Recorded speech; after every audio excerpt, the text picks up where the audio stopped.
Hello guys, welcome to my channel Education Tech Point guys. Class 10 computer UP board में हम complete करेंगे अध्याय number 16 और chapter का नाम है सी में एडवांस प्रोग्रामिंग एवं एरेज। और इस वीडियो में सारे महत्वपूर्ण प्रश्न कराए हैं और मैं सीक्वेंस कराए हैं लो लेवल से हाई लेवल लैंग्वेज। ओके, और इस पूरे चैप्टर को मैंने केवल एक ही वीडियो में कवर किया है। तो चलिए आगे चलते हैं। और आगे चलने से पहले मैं आपको बता दूं कि मैंने 2022-23 का मैंने मॉडल पेपर सॉल्व किया हुआ है। प्रीवियस ईयर के मैंने पेपर सॉल्व किए हुए हैं, आप यहाँ पे देख सकते हो। और साथ के साथ नीचे ऑब्जेक्टिव टाइप क्वेश्चंस के कुछ इंपोर्टेंट मैंने कराए हैं। 65 ऑब्जेक्टिव टाइप क्वेश्चंस हैं, आप इनको सॉल्व कर सकते हैं और देख सकते हैं। ठीक है, और आपको डिस्क्रिप्शन बॉक्स में प्लेलिस्ट पूरी मिल जाएगी, वहां से सारी वीडियो को देख लीजिएगा। ओके, तो अब चलते हैं अपने टॉपिक पर और यहाँ से स्टार्ट करते हैं। सबसे पहले हमने बात कही है सी भाषा इतनी लोकप्रिय क्यों है, सी भाषा की विशेषताएं बताइए। ठीक है, सी भाषा की लोकप्रियता बतानी है हमें। उसके बाद हमें बताना है सी भाषा, कुछ भी क्वेश्चन हो सकता है इनमें से। इसके ऐतिहासिक विकास या फिर क्या है कि विकसित कैसे हुई, इसके उद्देश्य जानने हैं, या इसकी जनरेशन की बात करें, या सी भाषा में डाटा टाइप क्या होता है, उदाहरण देके समझाएं, कुछ भी पूछ सकता है। तो सबसे पहले हम बात करें यहाँ पे कि सी भाषा सी भाषा एक प्रमुख मध्य स्तरीय प्रोग्रामिंग भाषा है। मध्य स्तरीय मतलब ना हाई लेवल है ना लो लेवल है। ठीक है, जिसमें निम्न स्तरीय भाषा भी आ जाती है और उच्च स्तरीय भाषाएं भी आ जाती है। तो इनमें दोनों के गुण दिए हुए हैं। पहले कोबल और फोर्ट्रन चलती थी और उसके बाद सी लैंग्वेज। तो इसमें COBOL FORTRAN low level language में आ गई थी, लेकिन इसमें दोनों ही गुण high level and low level language के। जो इसका विकास है वो अमेरिका बेल टेलीफोन लेबोरेटरीज में हुआ था और नामक कंपनी ने डेनिस ऋषि द्वारा किया था। किसके द्वारा किया गया था? 1972 में डेनिस ऋषि द्वारा किया गया था। लेकिन उसके बाद 1978 तक इसमें लगातार प्रयोग चलते रहे। और कब तक चलते रहे? यानी इसमें जब तक ब्रायन कनिंगन और डेनिस ऋषि ने एक पुस्तक निकाली और इसका नाम था सी प्रोग्रामिंग लैंग्वेज। ठीक है, और तो जब तक ये पूरी प्रकाशित नहीं हो गई थी तब तक इसमें लगातार प्रयोग चलते रहे। और उसके बाद इसका जो बहुत तीव्र गति से विकास हुआ, आज ये सबसे अधिक प्रयोग की जाने वाली प्रोग्रामिंग भाषा है। ठीक है, तो ये छोटी सी इसकी हिस्ट्री की बात करें तो हिस्ट्री यहाँ पे है। इसकी कुछ विशेषता की बात करें, इसमें कुछ विशेषताएं के बारे में पूछा है। इस भाषा के द्वारा कंप्यूटर में कठिन से कठिन प्रोग्रामिंग संचालित मतलब ऑपरेट किया जा सकती है। मतलब कठिन से कठिन प्रोग्रामिंग भाषा को कर सकते हैं आज। और नॉर्मली मैं बात करूं कि आप जैसे कि आप पाइथन पढ़ रहे हो या कोई भी लैंग्वेज पढ़ रहे हो, वो सी का ही बेस है, सी से ही स्टार्टिंग है, सारे सी बेस्ड प्रोग्रामिंग है। नेक्स्ट है सी भाषा में केवल 32 कीवर्ड्स होते हैं। 32 वर्ड कीवर्ड्स कैसे होते हैं? जैसे प्रिंट है, ओके, प्रिंट एफ हो गया, उसके बाद हो गया स्कैन एफ हो गया, ठीक है, या फिर उस इफ हो गया, या फिर वाइल हो गया। ये 32 कीवर्ड्स होते हैं। ठीक है, ये कीवर्ड्स हैं, ऐसे 32 कीवर्ड्स हैं। इसमें निम्न स्तरीय प्रोग्रामिंग भाषाओं के गुणों के कारण यह व्यावसायिक क्षेत्र में सर्वाधिक प्रयोग की जाती है। इसमें लो लेवल लैंग्वेज के गुण है, मतलब ये हमारे व्यावसायिक क्षेत्र में इसको सबसे ज्यादा प्रयोग होता है। ओके, सी भाषा बेसिक भाषा की तुलना में कई गुना तीव्र गति से कार्य करती है। इस भाषा का प्रयोग सरलता से कंप्यूटर में किया जाता है। इस भाषा में प्रोग्रामिंग मॉड्यूल्स या ब्लॉक के रूप में तैयार किए जाते हैं, जिससे उनका परीक्षण करना सरल होता है। ब्लॉक बन जाते हैं, मतलब जब एक सॉफ्टवेयर बनाना होता है तो सॉफ्टवेयर बनाने के लिए हमें यहाँ पर अलग अलग डिपार्टमेंट होते हैं, जैसे फीस का है, स्टूडेंट का है, अलग डिपार्टमेंट होते हैं, ब्लॉक बन जाते हैं, इसमें कोडिंग करते रहते हैं। सी भाषा में इसमें काफी ज्यादा सहायता मिलती है सी भाषा में। ठीक है, तो ये इसकी विशेषता है। ओके, चलते हैं नेक्स्ट टॉपिक पे चलते हैं। नेक्स्ट टॉपिक क्या है? सी भाषा को विकसित करने का उद्देश्य बताइए। ठीक है, इसके उद्देश्य क्या है? ठीक, सी भाषा के उद्देश्य। तो मशीनी भाषा में निर्देश देना सरल नहीं था। पहले क्या मशीनी भाषा चलती थी, मशीनी भाषा में क्या 0 1 बाइनरी समझ लीजिए, मशीनी भाषा समझ लीजिएगा। ठीक है, इसलिए प्रोग्रामिंग भाषा का विकास किया गया था। ठीक है, यानी कंप्यूटर या कोई भी मैं बात करूं, कोई मशीन होती है वो मशीनी भाषा में काम करती है, लेकिन वो हमारा सरल उसमें काम करना या समझना उसको आसान नहीं था, इसलिए प्रोग्रामिंग भाषा को विकसित किया गया। प्रोग्रामिंग भाषा के प्रचलन में आने से प्रोग्रामर के साथ साथ सामान्य व्यक्ति एवं छात्र आदि कार्य कर सकते हैं। मतलब इसमें नॉर्मली क्या है, जब प्रोग्रामिंग भाषा आ गई तो इसमें क्या है, नॉर्मली वर्ड जैसे इंग्लिश के जो कीवर्ड होते हैं या इंग्लिश के वर्ड होते हैं वो यूज होने लगे, तो इसलिए हम लोग आसानी से वर्क कर सकते हैं। ठीक है, यह प्रोग्रामिंग भाषा द्वारा कंप्यूटर पर कार्य करना हो तो अन्य कंप्यूटर पार्ट्स के विस्तृत ज्ञान की आवश्यकता नहीं पड़ती है। हमें इससे मतलब नहीं है कि हमारा कंप्यूटर कौन सी कॉन्फ़िगरेशन का है, कौन सी जनरेशन का, कौन सा प्रोसेसर है, कितनी रैम है, कितनी मेमोरी है, ये जानने की जरूरत नहीं है। हमें सिर्फ काम करने से मतलब है। प्रत्येक कंप्यूटर पर कोडिंग के लिए अलग अलग विधियां होती हैं, अतः प्रोग्रामिंग भाषा को इस प्रकार बनाया गया कि सभी कंप्यूटर पर यह चल सके, है ना। सभी कंप्यूटर पर इसको चला सकते हैं। अब बात करते हैं सी भाषा की लोकप्रियता। ये इतनी लोकप्रिय क्यों हुई, खास बात क्या थी इसमें। तो मेमोरी मैनेजमेंट के लिए सी भाषा का लचीलापन इसका लोकप्रिय होने का सबसे बड़ा कारण है। मतलब इसकी जो मेमोरी है वो मतलब बहुत आसानी से मेमोरी वर्क करती थी इसकी, इसलिए इसको बहुत ही कहा है कि ये लोकप्रियता में आ गई। मेमोरी को कैसे, कब और कहाँ आवंटित तथा अनावंटित करने के लिए यूजर्स के पास अवसर होते हैं। मतलब कहाँ मेमोरी में डाटा डालना है, कहाँ नहीं डालना है, यूजर के पास होता था। मेलॉक और कैलॉक फंक्शन की सहायता से मेमोरी को डायनामिकली, ऑटोमेटिकली एवं स्टैटिकली आवंटित किया जाता है। ठीक है। मतलब तो ये हमारी लोकप्रियता के गुण थे, dynamically, automatically, statically. Static dynamic जो आपने वेब पेज में पढ़ा होता था, static can not be change and dynamic can be change. तो मतलब इसमें आसान चेंज चेंज करना आसान था, ऑटोमेटिकली स्टोरेज बनना आसान था। तो ये सब था। ठीक है। उसके बाद आता है सी प्रोग्रामिंग भाषा को प्रयोग करने का एक अन्य कारण यह भी है कि यह ऑपरेटिंग सिस्टम के बहुत करीब है। मतलब ये ऑपरेटिंग सिस्टम के टच में रहती है। इसका यह गुण इससे एक कुशल भाषा बनाता है क्योंकि सिस्टम लेवल रिसोर्सेस जैसे मेमोरी को आसानी से एक्सेस किया जा सकता है। ठीक है।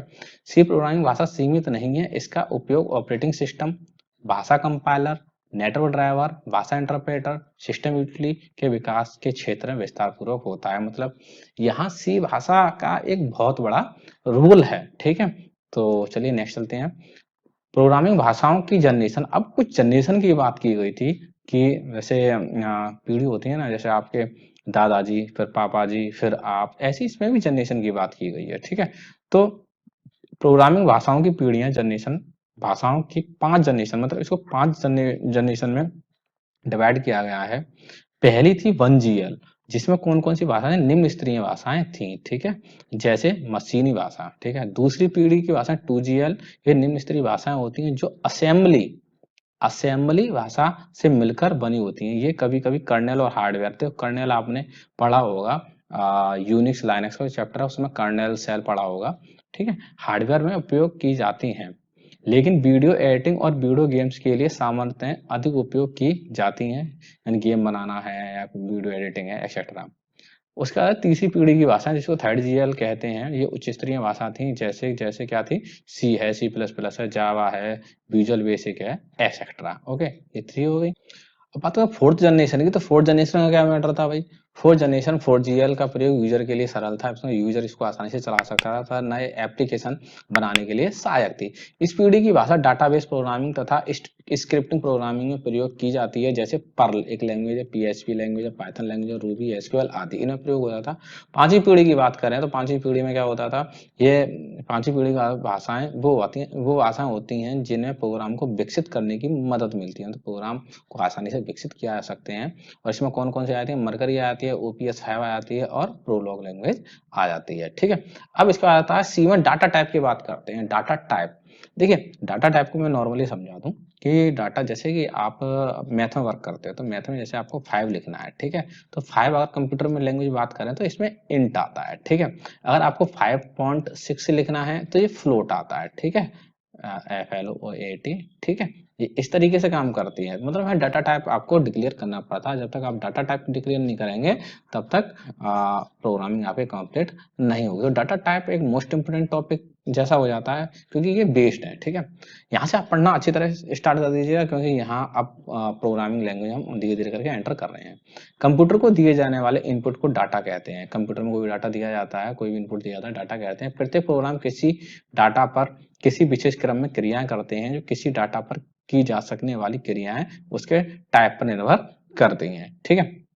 सी भाषा में विभिन्न प्रकार के वेरिएबल या फंक्शन को घोषित करने के लिए डाटा टाइप का प्रयोग किया जाता है। सी में प्रयोग होने वाले डाटा टाइप्स को निम्न प्रकार दिखाया है, ठीक है, वो मैं आपको दिखा दे रहा हूँ कैसे किया है। नेक्स्ट इसमें डाटा टाइप कौन कौन से हैं। एक है वॉइड डाटा टाइप। सी आसान, जब तक वॉइड नहीं लिखोगे तब तक आपको रिटर्न वैल्यू नहीं मिलेगी, तो वर्ड लिखना जरूरी है। मैं इसको प्रैक्टिकल बताऊंगा। यह डाटा टाइप किसी डाटा की अनुपस्थिति को व्यक्त करता है, अर्थात यह ब्लैंक डाटा टाइप है। ब्लैंक डाटा टाइप है। अगर हम वर्ड दे देते हैं तो डाटा टाइप ब्लैंक है। अगर यहाँ पे ब्लैंक, इससे पहले इंट दे देते हैं डाटा, तो यहाँ पे इंट में क्या आता है, आपको जो पूर्ण नंबर है वो आ जाते हैं। अगर हम फ्लोट दे देते हैं तो सारी जो वैल्यू रिटर्न टाइप आएगी वो आएगी, पॉइंट की वैल्यू आएगी, एक्सेट्रा। ठीक है, चलिए इसके बाद बात करते हैं। इसका प्रयोग तब किया था जब प्रोग्राम में कोई मान वापस नहीं देना होता है, मतलब कोई वैल्यू वापस नहीं लेनी होती है। अब इंटीजर डाटा टाइप की बात करें। इंटीजर एक ऐसी संख्या होती है जिसमें कोई दशमलव बिंदु नहीं होता है। दशमलव बिंदु की बात कर रहे हैं कि कोई दशमलव बिंदु नहीं होता, पॉइंट में, पॉइंट के बाद कुछ भी नहीं आता है। ठीक है, सी में इंटीजर डाटा टाइप को इंट कीवर्ड, मतलब केवल इंट लिखते हैं, प्रदर्शित करता है, जो मेमोरी में केवल 2 बाइट लेता है। कितना लेता है? 2 बाइट लेता है। ठीक है, उदाहरण के लिए 4.3428 या माइनस की वैल्यू हो सकती है। ठीक है, उसके बाद आता है कैरेक्टर। कैरेक्टर जो, अब जैसे अभी तो हमने न्यूमेरिक की बात की है, कैरेक्टर की बात करें तो कैरेक्टर में आपका नाम कैरेक्टर में आ सकता है। ठीक है, कोई अब पर्टिकुलर एक वर्ड आ सकता है। ठीक, यह एकल ASCII ASCII चिन्ह को व्यक्त करता है, केवल एक। ठीक है, केवल एक, ए हो, बी हो, सी हो, एम हो, कैपिटल एम हो, केवल एक ही करेगा, जो मेमोरी में एक बाइट में स्टोर किया जाता है। इसे कैर कीवर्ड द्वारा प्रदर्शित किया जाता है। ऐसे डाटा को एकल कोटेशन के बीच रखा जाता है। एकल मतलब अगर आपको इसका आउटपुट लेना है तो ए ऐसे करके लिखना पड़ेगा। ठीक है, और इसको डबल कोट्स चिन्ह के बीच में, डबल कोट्स, ये कोट्स। ठीक है, वैसे सिंगल कोट्स है, डबल कोट्स नहीं है, डबल कोट्स ये वाले होते हैं। ठीक है, जैसे उदाहरण में ए को लिखा है किसमें, कोट्स में लिखा है, 5 को कोट में लिखा है, प्लस को कोट्स में लिखा है, एम को कोट्स में लिखा है। ओके, ठीक है। अब चलते हैं हम फ्लोट डाटा टाइप पे। फ्लोट डाटा टाइप क्या होता है? इस डाटा टाइप का प्रयोग दशमलव संख्याओं को प्रदर्शित करने के लिए किया जाता है। दशमलव संख्याएं, ठीक है, जैसे ये दशमलव संख्या मैंने दी हुई है, ये दशमलव संख्या मैंने दी हुई है। यह मुख्य 3 प्रकार की होती हैं। फ्लोट हो सकती है, डबल हो सकती है, लॉन्ग डबल हो सकती है। Float, double and long double. ठीक है, अब उदाहरण के तौर पे हम बात करें, यहाँ पे मैंने कुछ उदाहरण दिया हुआ है। अब इसको प्रोग्रामिंग की तरफ लेके चलते हैं और प्रोग्रामिंग का थोड़ा सा पार्ट मैं आपको कराता हूँ, तो आपको यहाँ पे समझ में आएगा कि हमें क्या कराना है। ठीक है, तो प्रोग्रामिंग की तरफ चलते हैं और यहाँ पे प्रोग्राम के लिए मैं कोड ब्लॉक खोल लेता हूँ। आप इसको टर्बो सी में डाउनलोड कर टर्बो सी में रन करा सकते हैं। और टर्बो सी इंस्टॉल करने के लिए सॉफ्टवेयर का लिंक मैं आपको डिस्क्रिप्शन बॉक्स में दे दूंगा, आप वहां से डाउनलोड कर लीजिएगा। ठीक है, तो चलिए हमारा ये सॉफ्टवेयर खुल रहा है, न्यू फाइल ले लेता हूँ, फाइल में जाता हूँ, न्यू फाइल लेता हूँ और एम्प्टी फाइल ले लेता हूँ। ठीक है, जब भी सी भाषा में प्रोग्राम बनाते हैं तो इस बात का याद रखते हैं कि इसका जो एक्सटेंशन होता है डॉट सी होता है, एक्सटेंशन। ठीक है, तो प्रोग्राम जैसे आपने फर्स्ट प्रोग्राम लिख रहे हो या हेलो, HELL हेलो, तो इसका डॉट सी लिख देंगे, डॉट सी इसका एक्सटेंशन होता है। ठीक है, तो सबसे पहले आपको हेडर फाइल लिखनी पड़ती है इसमें, इंक्लूड, और इस हेडर फाइल का नाम होता है stdio.h। देखिए ये इसको लिखा क्यों जाता है। ठीक है, इसका स्टैंडर्ड, इसका जो फुल फॉर्म होती है इसकी होती है स्टैंडर्ड इनपुट और आउटपुट। यहाँ पे मैं लिख देता हूँ STANDARD, स्टैंडर्ड इनपुट और आउटपुट, आउटपुट। ठीक है, अब इसमें ये क्या करता है, हेडर फाइल में कुछ फंक्शंस दिए होते हैं, जैसे हम इसमें यूज करने वाले हैं प्रिंट एफ, ठीक है, स्कैन एफ, इसको यूज करने वाले हैं। ठीक है, तो जब तक हम हेडर फाइल नहीं देंगे तब तक ये फंक्शन हमारे वर्क नहीं करेंगे। ओके, अब उसके बाद हेडर फाइल के साथ लिखते हैं हम इंक्लूड conio.h। conio.h किस लिए होता है? ये होता है कंसोल, सी, ये CON, जो CON, okay, CON mean to console. ठीक है, कंसोल मतलब जो आपकी स्क्रीन, जो आउटपुट आएगा उसके लिए होता है, आपकी स्क्रीन। ठीक है, और इनपुट आउटपुट, इनपुट और आउटपुट। ठीक है, मैं फास्ट लिख रहा हूं, आउटपुट और हेडर फाइल। ठीक है, डन। ठीक है, ये होता है हमारा इसकी फुल फॉर्म। तो इसका यूज क्यों किया जाता है? इसका यूज किया जाता है कि आपको जो स्क्रीन पर डाटा आएगा उसको दिखाने के लिए। ठीक, अब उसके बाद सबसे पहले हम यूज करते हैं क्या, यहाँ पे लिख लेते हैं वॉइड मेन। वॉइड मेन क्या करता है, आपको रिटर्न वैल्यू देता है। आप जो भी इसका आउटपुट चाहिए, इंट का चाहिए, फ्लोट में चाहिए, तो रिटर्न वैल्यू देगा। ओके, तो अब मैं यहाँ पे अब जो भी प्रोग्राम लिखा जाएगा वो कर्ली ब्रेसेस में लिखा जाएगा। कर्ली ब्रेसेस दबाऊंगा। सबसे पहले मैं एक प्रिंट एफ रन कराऊंगा। प्रिंट एफ क्या होता है? प्रिंट एफ आपको हेलो, मतलब मैं कहूँ दिस इज हेलो प्रोग्राम, ठीक है, प्रोग्राम। अब दिस इज हेलो प्रोग्राम, मैं फिर इसको यहाँ पे एक सेमीकोलन लगाऊंगा। सेमीकोलन क्या करेगा? स्टेटमेंट को खत्म करने के लिए होता है कि यहाँ पे मैंने स्टेटमेंट का एंड कर दिया है। अब उसके बाद मुझे आउटपुट चाहिए, वहां पे मुझे गेट सी एच लिखना पड़ेगा। जब तक गेट सी एच नहीं करूंगा, गेट सी एच नहीं लिखूंगा, तब तक आपकी स्क्रीन होल्ड नहीं होगी, ठीक है। इसके बाद मैं इसको रन कराऊंगा। रन कराने के बाद आपको जो आउटपुट आएगा दिस इज हेलो आएगा, ठीक है। तो मैं यहाँ पे रन कराता हूँ और आप देख सकते हो कि जो आपका आउटपुट है वो आएगा दिस इज हेलो, ओके। अगर मैं इसमें कुछ और भी लिखना चाहता हूँ, दूसरा लिखना चाहता हूँ, तो मैं क्या करूंगा कि यही इसको कॉपी करके इसको पेस्ट कर दूंगा और ये सेकंड टाइम प्रिंट हो जाएगा। और दो यहाँ पे, लेकिन आप यहाँ पे देख पा रहे हो कि यहाँ पर लाइन चेंज नहीं हुई है। तो यहाँ पर लाइन चेंज करने के लिए हम बैक स्लैश एन का यूज करते हैं। बैक स्लैश एन और फिर से रन कराते हैं तो बैक स्लैश एन, ये लाइन चेंज हो गई और आपका 2 बार ये प्रिंट हो गया। लेकिन इसमें एक खास बात है कि हमें 2 बार ना लिख के अगर हम इसको एक ही में लिख देते हैं तो भी हमारा वही फंक्शन काम करेगा जो अभी कर रहा है, ठीक है। और मैं इसे नीचे वाले को डिलीट कर देता हूँ प्रिंट को, ओके। और मैं यहाँ पे रन कराता हूँ तो सेम वही रन होगा, hello this is hello and this is hello, okay. ये तो रही सिंपल सी बात, ठीक है। अब इसके बाद आ जाता है कि हमें कोई प्रोग्राम में अगर कोई वैल्यू एंटर करानी है, उसको सम करना है, तो उसके लिए क्या करना पड़ता है? हमें सबसे पहले कोई वेरिएबल लेने पड़ते हैं। वेरिएबल क्या होता है? एक खाली कंटेनर होता है जो थोड़ा आगे आगे आएगा, कंटेनर होता है। ऐसे मैंने इंट लिया, ठीक है। इंट के अंदर मैंने वेरिएबल बनाने के नियम या सब कुछ है वो आगे आएंगे। तो वेरिएबल में ए ले लिया और बी ले लिया, ठीक है। और यहाँ पे मैंने एक ले लिया सम, क्योंकि वेरिएबल को मुझे जोड़ना है, ठीक है। तो यहाँ पे अब यहाँ पे मुझे मैसेज पास कराना है कि एंटर, यहाँ पे मैसेज पास कराऊंगा मैं और इसको मैं हटा देता हूँ यहाँ पे। एंटर द फर्स्ट नंबर, ठीक है। जैसे ये फर्स्ट नंबर हमें नंबर एंटर कराना है तो हमें वैल्यू को होल्ड करना पड़ेगा। तो वैल्यू को होल्ड करने के लिए हमें स्कैन एफ यूज करना है, ठीक है। अभी क्या होगा, केवल आपकी स्क्रीन पे आएगा एंटर द फर्स्ट नंबर, लेकिन हमें वैल्यू एंटर कराने के लिए हमें यहाँ पे स्कैन एफ फंक्शन टाइप करना पड़ेगा। स्कैन एफ हम टाइप करेंगे और इसके अंदर लिखेंगे हम डबल कोट्स में लिखेंगे मॉड्यूलस डी। मॉड्यूलस डी क्या करेगा? आपको एक मतलब डाटा टाइप को स्टोर कराता है। और यहाँ पे एड्रेस ऑफ, अब किसमें हमें पहला चाहिए? ए, मतलब ए में कोई डाटा एंटर कराना है, एंटर द फर्स्ट नंबर, ठीक है। फिर उसके बाद हम प्रिंट एफ लेंगे, प्रिंट एफ और सेकंड में लेंगे enter the second number, enter the second number और second number back slash n, ठीक है। बैक स्लैश एन करके हम यहाँ पे सेमीकोलन लगाते चलेंगे क्योंकि एंड ऑफ स्टेटमेंट करना है हमें, ठीक है। और यहाँ पे सेमीकोलन लगाएंगे। उसके बाद हम करेंगे S scan F. Scan F में क्या करेंगे हम? स्कैन एफ में हम मॉड्यूलस डी लगाएंगे, मॉड्यूलस डी और कॉमा करके एड्रेस ऑफ बी, क्योंकि बी के लिए वैल्यू रोकनी है, ठीक है। अब 2 बार वैल्यू रुकेगी, लेकिन अब हमें क्या करना है कि यहाँ पे एक हमने वेरिएबल सम लिया है जिसमें ए और बी को हमें जोड़ना है। तो क्या करेंगे? सम बराबर हम लिख देंगे ए प्लस बी। अब आप देखेंगे कि सारा डाटा कहाँ स्टोर हो गया? सारा डाटा देखिए सम में स्टोर हो गया, जो भी वैल्यू आएगी सम में आएगी।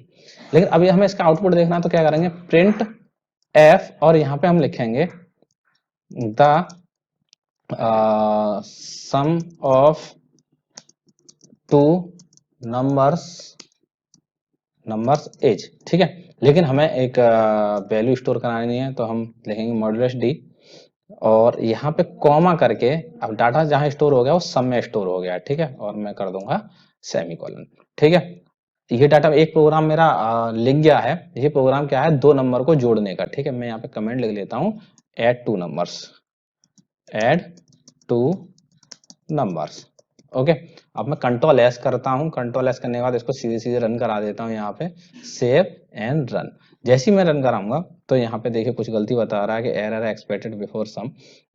यहाँ पे कुछ एरर आया हुआ है, हमने यहाँ पे सेमीकोलन नहीं लगाया, ये एरर है। फिर से रन कराऊंगा मैं इसको।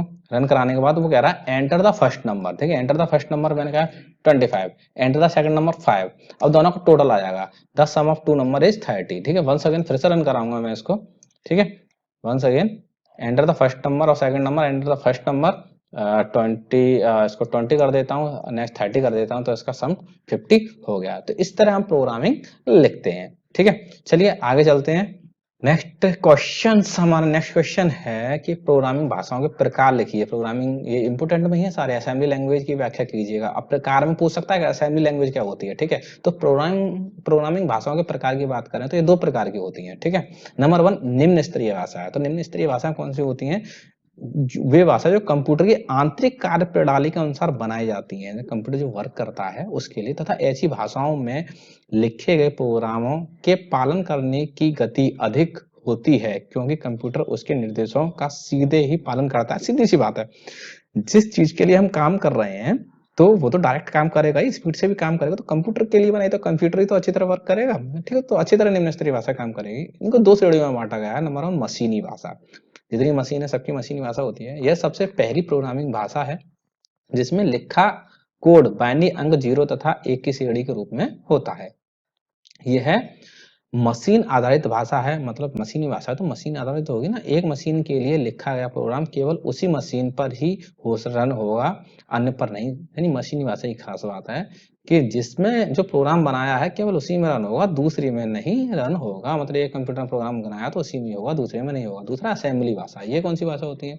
यह भाषा पूरी तरह मशीनी भाषा पर आधारित होती है, परंतु इसमें 0-1 की श्रृंखलाओं के स्थान पर अंग्रेजी अक्षरों और कुछ चुने शब्दों के कोड के रूप में प्रयोग किया जाता है। इन भाषाओं में लिखे गए प्रोग्राम में त्रुटि मतलब एरर का पता लगाना एवं उन्हें ठीक करना आसान होता है, ठीक है। ये असेंबली भाषा है। उच्च स्तरीय भाषा कौन सी होती है? उच्च स्तरीय भाषा वे भाषा होती है जो कंप्यूटर की कार्य प्रणाली पर आधारित होती हैं।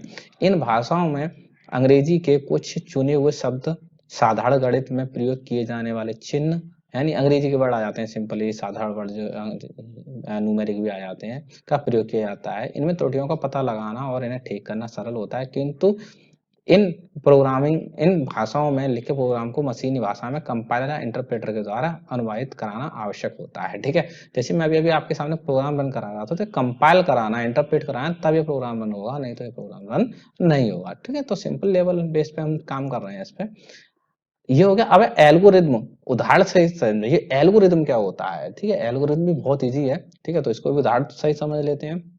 तो एल्गोरिदम की बात करें यहाँ पे, तो यह किसी कार्य को करने के लिए एक विशेष क्रम में लिखे गए आदेशों का समूह होता है। मतलब आप जो भी काम कर रहे हैं उस कार्य को आप स्टेप बाय स्टेप लिखेंगे, वो एल्गोरिदम कहलाता है। आप अपनी लाइफ में एल्गोरिदम बहुत अच्छी तरह फॉलो करते हैं।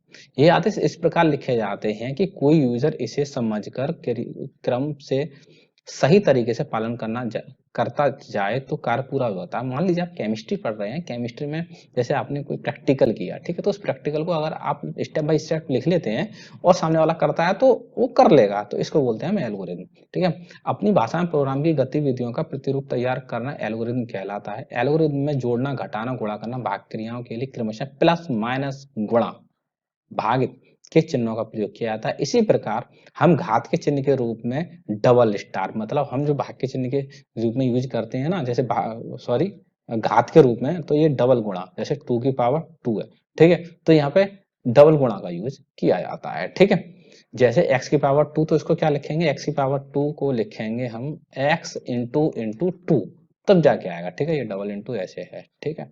चलिए 3 अंकों का औसत निकालना है, इसके लिए हमें एक एल्गोरिथम बनाइए। सबसे पहले आप स्टार्ट लिखेंगे, फिर 3 नंबर को एबीसी वेरिएबल में देंगे, ठीक है। फिर उसके बाद कैलकुलेट करेंगे, ठीक है। कैलकुलेट करने के बाद हम उनको 3 का डिवाइड कर देंगे। औसत ऐसे ही तो निकालते हैं। मान लीजिए 100 में से आपके नंबर आए हैं 295 मतलब आए हैं, तो 100 में से अगर मान लीजिए किसी में 100 आए हैं, फिर 100 आए हैं, फिर 95 आए हैं, तो तीनों को जोड़ लेंगे। तो तीनों को जोड़ने के बाद 295 आ जाएगा। 295 को हम क्या करते हैं, नॉर्मली हम क्या करते हैं 100 मल्टीप्लाई 300, ठीक है। तो यहाँ से ये कट जाएगा, तो फाइनली इसका जो निकलता है वो ऐसे निकलता है 295 डिवाइड बाई 3, तो सीधे से आ जाएगा। तो ये इस तरह आप लिख लेंगे, ठीक है। फिर जो एवरेज आएगा आउटपुट वो लिख लेंगे और उसका प्रोग्राम स्टॉप हो जाएगा। तो इसके नियम क्या क्या होते हैं वो भी देख लेंगे। इसकी शर्त होती है कि इसका सबसे पहला स्टेटमेंट स्टार्ट, जो मैंने आपको अभी अभी प्रोग्रामिंग बताई थी, इसका सबसे पहला स्टेटमेंट स्टार्ट होता है और सबसे एंड का स्टेटमेंट स्टॉप होता ही होता है। काम करोगे तो उसका अंत भी होगा। एल्गोरिथम में दिए समस्त निर्देश सही एवं स्पष्ट अर्थ के होने चाहिए। मतलब आप स्पष्ट होने चाहिए, इतने स्पष्ट होने चाहिए कि सामने वाला उसको उस पर काम करके दोबारा से उसको बना सके जो आपने प्रोग्राम बनाया था। प्रत्येक निर्देश ऐसा होना चाहिए कि उसका अनुपालन एक निश्चित समय में किया जा सके, ठीक है। एक या एक से अधिक स्टेटमेंट को एक से अधिक बार ना दोहराया जाए, एक स्टेटमेंट को एक ही बार दोहराया जाए और दोबारा ना लिखा जाए। एल्गोरिथम के अंतिम वांछित मतलब अंतिम जो दिखने वाले परिणाम है प्राप्त होना चाहिए। मतलब ऐसा नहीं है आपने पूरी एल्गोरिथम लिख दी उसके बाद आपको कुछ मिला ही नहीं तो क्या फायदा उसके एल्गोरिथम का, ठीक है। तो ये हमने क्वेश्चन नंबर 3 कंप्लीट कर लिया है। 4th है लाइन बाय लाइन चल रही है, इसलिए अभी प्रोग्रामिंग का एक छोटा सा रूप कराया मैंने, छोटे रूप कराऊंगा, ज्यादा प्रोग्रामिंग नहीं कराऊंगा मैं, ठीक है। सी भाषा में वेरिएबल क्या होते हैं, देखिए मैंने अभी अभी प्रोग्रामिंग में वेरिएबल बताए थे आपको। यहाँ पे ये रहे आपके वेरिएबल। वेरिएबल कौन कौन से हैं हमारे यहाँ पे, वेरिएबल रहे हमारे जैसे ए वेरिएबल है, बी वेरिएबल है, सम वेरिएबल है, ये वेरिएबल होते हैं। तो यही कह रहा है कि वेरिएबल क्या होते हैं, ठीक है। वेरिएबल बनाने का नियम भी बताइए, तो अब पढ़ लेंगे कि जब हम इनको बनाते हैं, किनको बनाते हैं, जब हम ए को बनाते हैं, बी को बनाते हैं, सम को बनाते हैं या किसी को नाम को बनाते हैं तो उसके नियम क्या होने चाहिए। तो जरा नियम के बारे में क्लियर कर लेते हैं। तो सी भाषा में वेरिएबल, सी प्रोग्रामिंग में वह मेमोरी लोकेशन जहां पर हम एक वैल्यू को प्रोग्राम के एग्जीक्यूशन के समय रखते हैं उसे क्या एक नाम दिया जाता है, ठीक है, जिसे वेरिएबल कहते हैं, ठीक है। इस जिसके मध्य से हम उस मेमोरी लोकेशन में स्टोर वैल्यू को प्रोग्राम में प्रयोग कर सकते हैं। सिंपल सी बात है। देखिए वेरिएबल आपके घर में भी है। वेरिएबल क्या है, जैसे मैं शुगर की बात करूं, घर में शुगर आती है, चीनी आती है, आप इसको किसी डब्बे में रखते हो, ठीक है, किसी कंटेनर में रखते हो, तो इसको वेरिएबल कहेंगे। क्या कहेंगे, कंटेनर को वेरिएबल कहेंगे। इसका नाम आपने क्या रखा, शुगर रख दिया, इसका नाम ही शुगर रख दिया, ठीक है, चीनी रख दिया। तो जरूरत पड़ेगी तो किसको डब्बा ढूंढेंगे आप, शुगर का डब्बा ढूंढेंगे। तो उसी तरह जैसे एक में हमने लिखा 5, तो क्या हुआ कि अब ए में 5 स्टोर हो चुका है, ठीक है। उदाहरण के लिए अगर आपके सामने 5 कुर्सियां रखी हैं, ठीक है, उनमें से एक विशेष कुर्सी को आप किसी के माध्यम से अपने पास लाना चाहते हैं, कहते हैं भाई ये उस वाली कुर्सी को उठा लाना, तो आप क्या करेंगे, तो आप किसी व्यक्ति को वह कुर्सी लाने को कहेंगे। अगर हर कुर्सी को एक नाम दे दिया जाए यानी उसके नाम की चिट उस कुर्सी पर लगा दी जाए तो क्या होगा, मनचाही कुर्सी को किसी दूसरी व्यक्ति की सहायता से हम अपने पास ला सकते हैं। कह सकते हैं भैया चेयर नंबर या कुर्सी नंबर 5 ले आना, इस तरह नाम दे देंगे। हमें बस मनचाही कुर्सी का नाम बताना होगा और दूसरा व्यक्ति क्या करेगा, वो कुर्सी की चिट के द्वारा वो हमारे पास लाके रख देगा। इसी तरीके से कंप्यूटर में क्या कर देंगे, कंप्यूटर की मेमोरी में हम नाम दे देते हैं, कोई वेरिएबल का नाम दे देंगे जिसके प्रोग्राम जब रन हो तो हम किसी निश्चित मेमोरी ब्लॉक से डाटा को उसे प्रोसेस तक ले जाएं, ठीक है। अब चलते हैं वेरिएबल बनाने के नियम क्या है। पहला नियम है किसी वेरिएबल बनाने का कि वह अंग्रेजी अक्षर से स्टार्ट होना चाहिए या अंडरस्कोर। अंडरस्कोर क्या होता है, जैसे आपने एजुकेशन टैग पॉइंट है, एजुकेशन टैग पॉइंट, तो यहाँ स्पेस नहीं, एक यहाँ पर नीचे की तरफ डंडा होता है, इसको फिर टैग पॉइंट करेंगे, ठीक है। मतलब यहाँ ए बीच में डंडा नहीं, नीचे वाला अंडरस्कोर होता है, ठीक है। तो ये चीज क्लियर है कि अंडरस्कोर क्या होता है, फिर बाद में मत कहना अंडरस्कोर हमने बताया नहीं, ठीक है।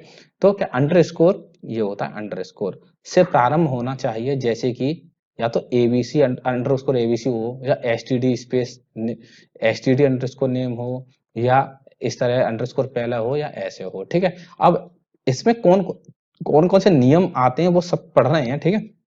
वेरिएबल के बीच में कोई भी कॉमा मतलब आपने कहा यहाँ पे कि भाई ए कॉमा बी वेरिएबल बना दे रहे हैं, या मैं कह दे रहा हूं कि लैंग्वेज LANG और स्पेस या कॉमा UAGE बना दे रहे हैं, तो ये गलत हो जाएगा। जैसे इस टू स्पेस नेम गलत है।